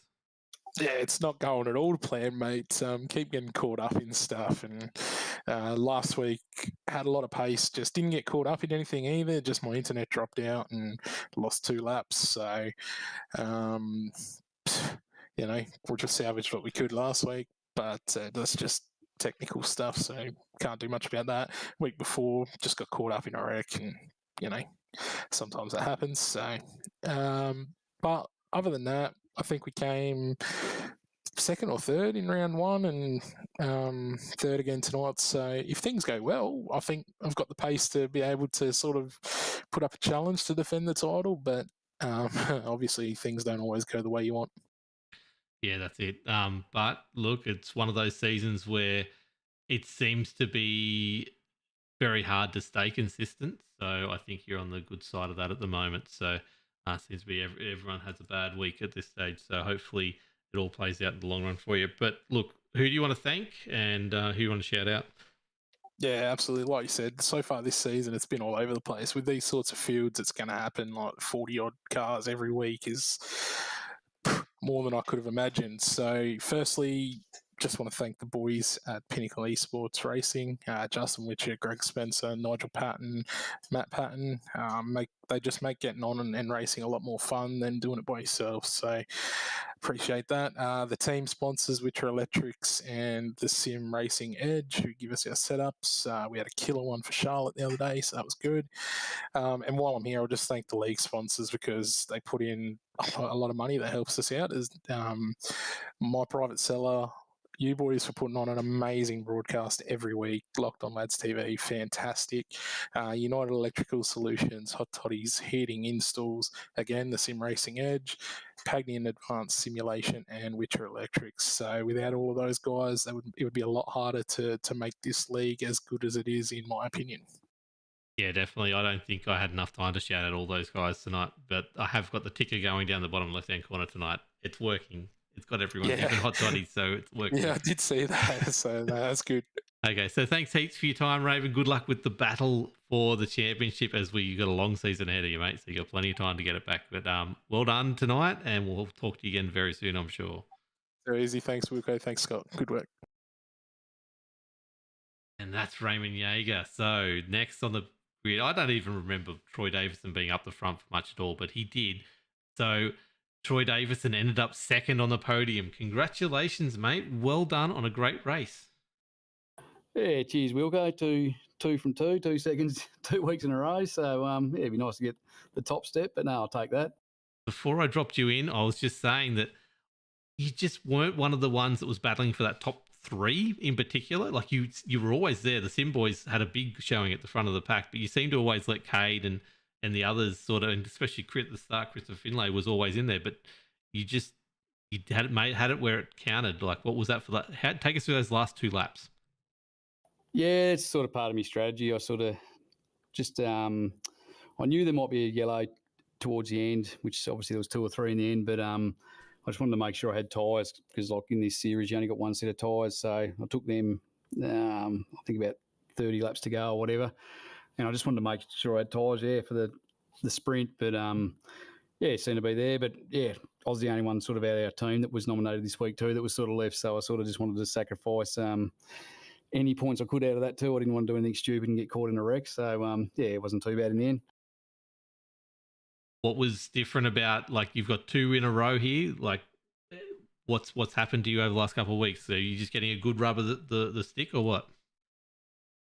No, I just think, I don't know, this series I seem to understand the strategy that needs to take place and seem to generally just be patient through the race is the key. I find that some people get caught up in wrecks and just racing too hard at the front or somewhere in the field, and if you get caught out like that, it can sort of really set you back. But I just find the race is always there if you've got the speed and the car clean and all that, and you're there with good tyres at the last 10 laps, then it's anyone's really.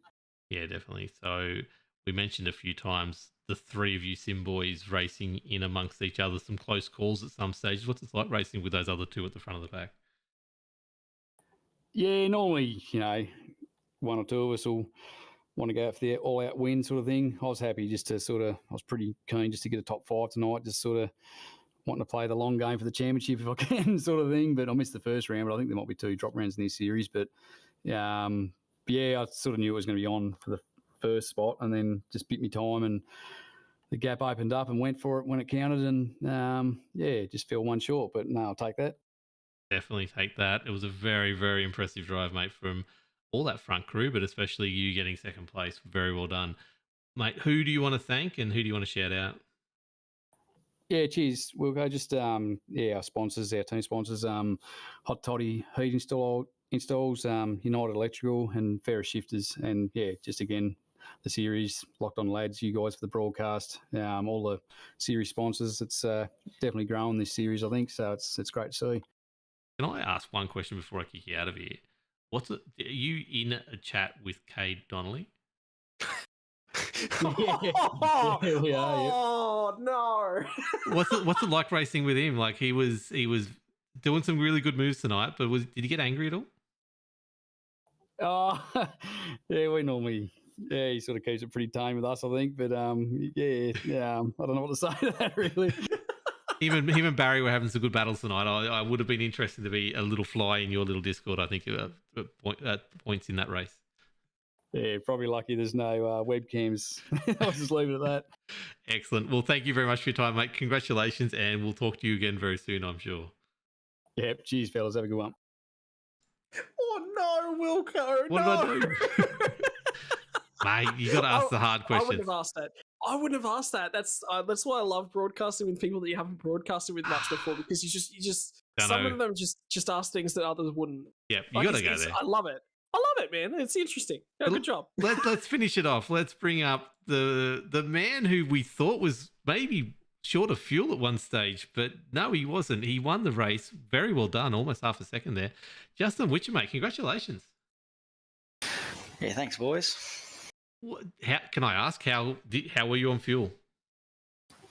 18 laps in the positive, believe it or not. Yeah. I think the burnout kind of said that there was a lot of fuel left over. Yeah, it was those cautions. I was pretty well right today.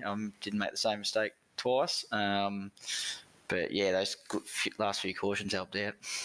So take us through the race, mate. What was the idea from the start? Were you just hoping to finish, or you looking for the championship points, or you going out there to win? No, well, everyone knows me. I'm always going out there to win. But yeah, today was literally from the start. I said, I'm going to start from the back, see what happens. Obviously, turn 1 gets pretty wild. Turn 2 also gets pretty wild. And just sit there. And we sort of did a long running practice and knew that tyres weren't really a factor in the race, but we thought they might have been after practice with some long runs. So just hold on to those for a little bit. Keep them underneath us, and then sort of push through the field, later on.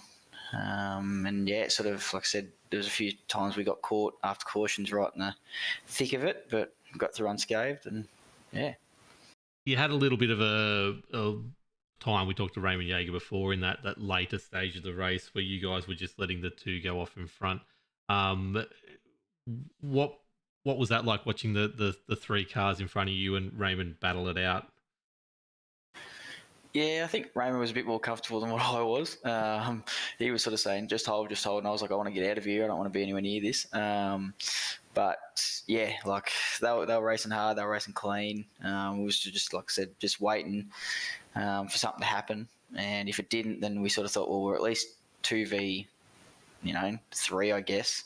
As silly as that sounds, but we might be able to make something happen if we get to the last lap or two. So, yeah, and then we had Ruben behind us who we knew was on sort of older tyres. So he wasn't sort of going to be much of a challenge. He was sort of more of helping us than anything. Before we get into that last lap and how well you went, what's the strategy for the season right now? It's so early. Are you even thinking about that kind of stuff, or is it more just let's just take each race as it is right now?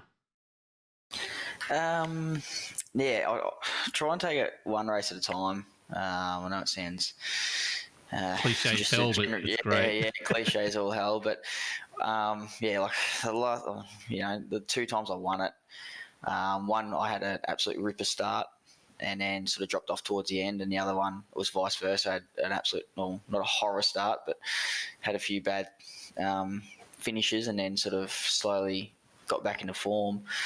And yeah, it was sort of, just finish the race, wipe it from the memory and start again. And yeah, my thing at the moment is sort of look at the table and just see who you're racing. So even if I'm 3rd, 4th or whatever, just have a look at the group of guys around you and sort of try and beat those boys. If they're down the back, there's no point in pushing for wins. And if they're up front, then you sort of got to try and get up there. Well, I think from our rough calculations, I think you've pretty much got top spot in the bag after this week, with pretty much everyone around you up the top there. I wouldn't say in the bag, but I would close. say it's most likely, yes. Yeah, a lot of the guys around you have not had good races tonight. But take us through that last 2 laps from the caution. What was the thought going into that, and what was the big moment for you? Yeah, I was a bit worried that Kate would give Troy the countdown. I was in Greg's ear, just trying to clarify rules, as because we always have the issue of guys going up and over. Other than obviously he can go under and around.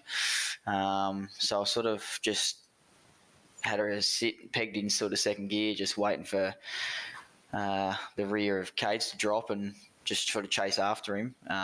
Barry, we knew, had probably 20 lap older tyres than what we did, so I got stuck behind him the caution prior, so I knew he wasn't going to be fast off the mark. And then sort of try and follow him in, get around at least one, come out with a good exit, and then I sort of figured if I can get into the lead, maybe something behind us will happen in turn 2, and then she's all over. So yeah, that's when I sort of chased Cade down and just put it on the inside. And obviously I think the boys had a fair bit of a battle going on, and I was able to break the toe a little bit and move around the track. Very well done, mate. It was very well timed. It was a great race. Who do you want to thank, and who do you want to shout out? I'll Witcher sponsors: Witcher Electric, Sim Racing Edge, My Private Seller, and there's someone else there. I can't remember. The boys from Pinnacle Esports, so Greg, Nige, Matt, and Raymond. Obviously tonight, Greg didn't have much luck, but Raymond drove a great race. And then, most importantly, you guys for putting the broadcast on. I know it takes a fair bit to watch us guys run around and crash into each other. Fair bit of patience, but yeah, I'd like to say thank you to you boys. We never was short of action. Don't worry about that, mate. Congratulations, well done, and hopefully you're leading the championship going the next race. We'll see what the week brings out, but well done, and we'll catch you, and we'll definitely talk to you again soon. Yeah, thanks, boys. Okay, Scotty, Rankin. My word. Oof, that was a race.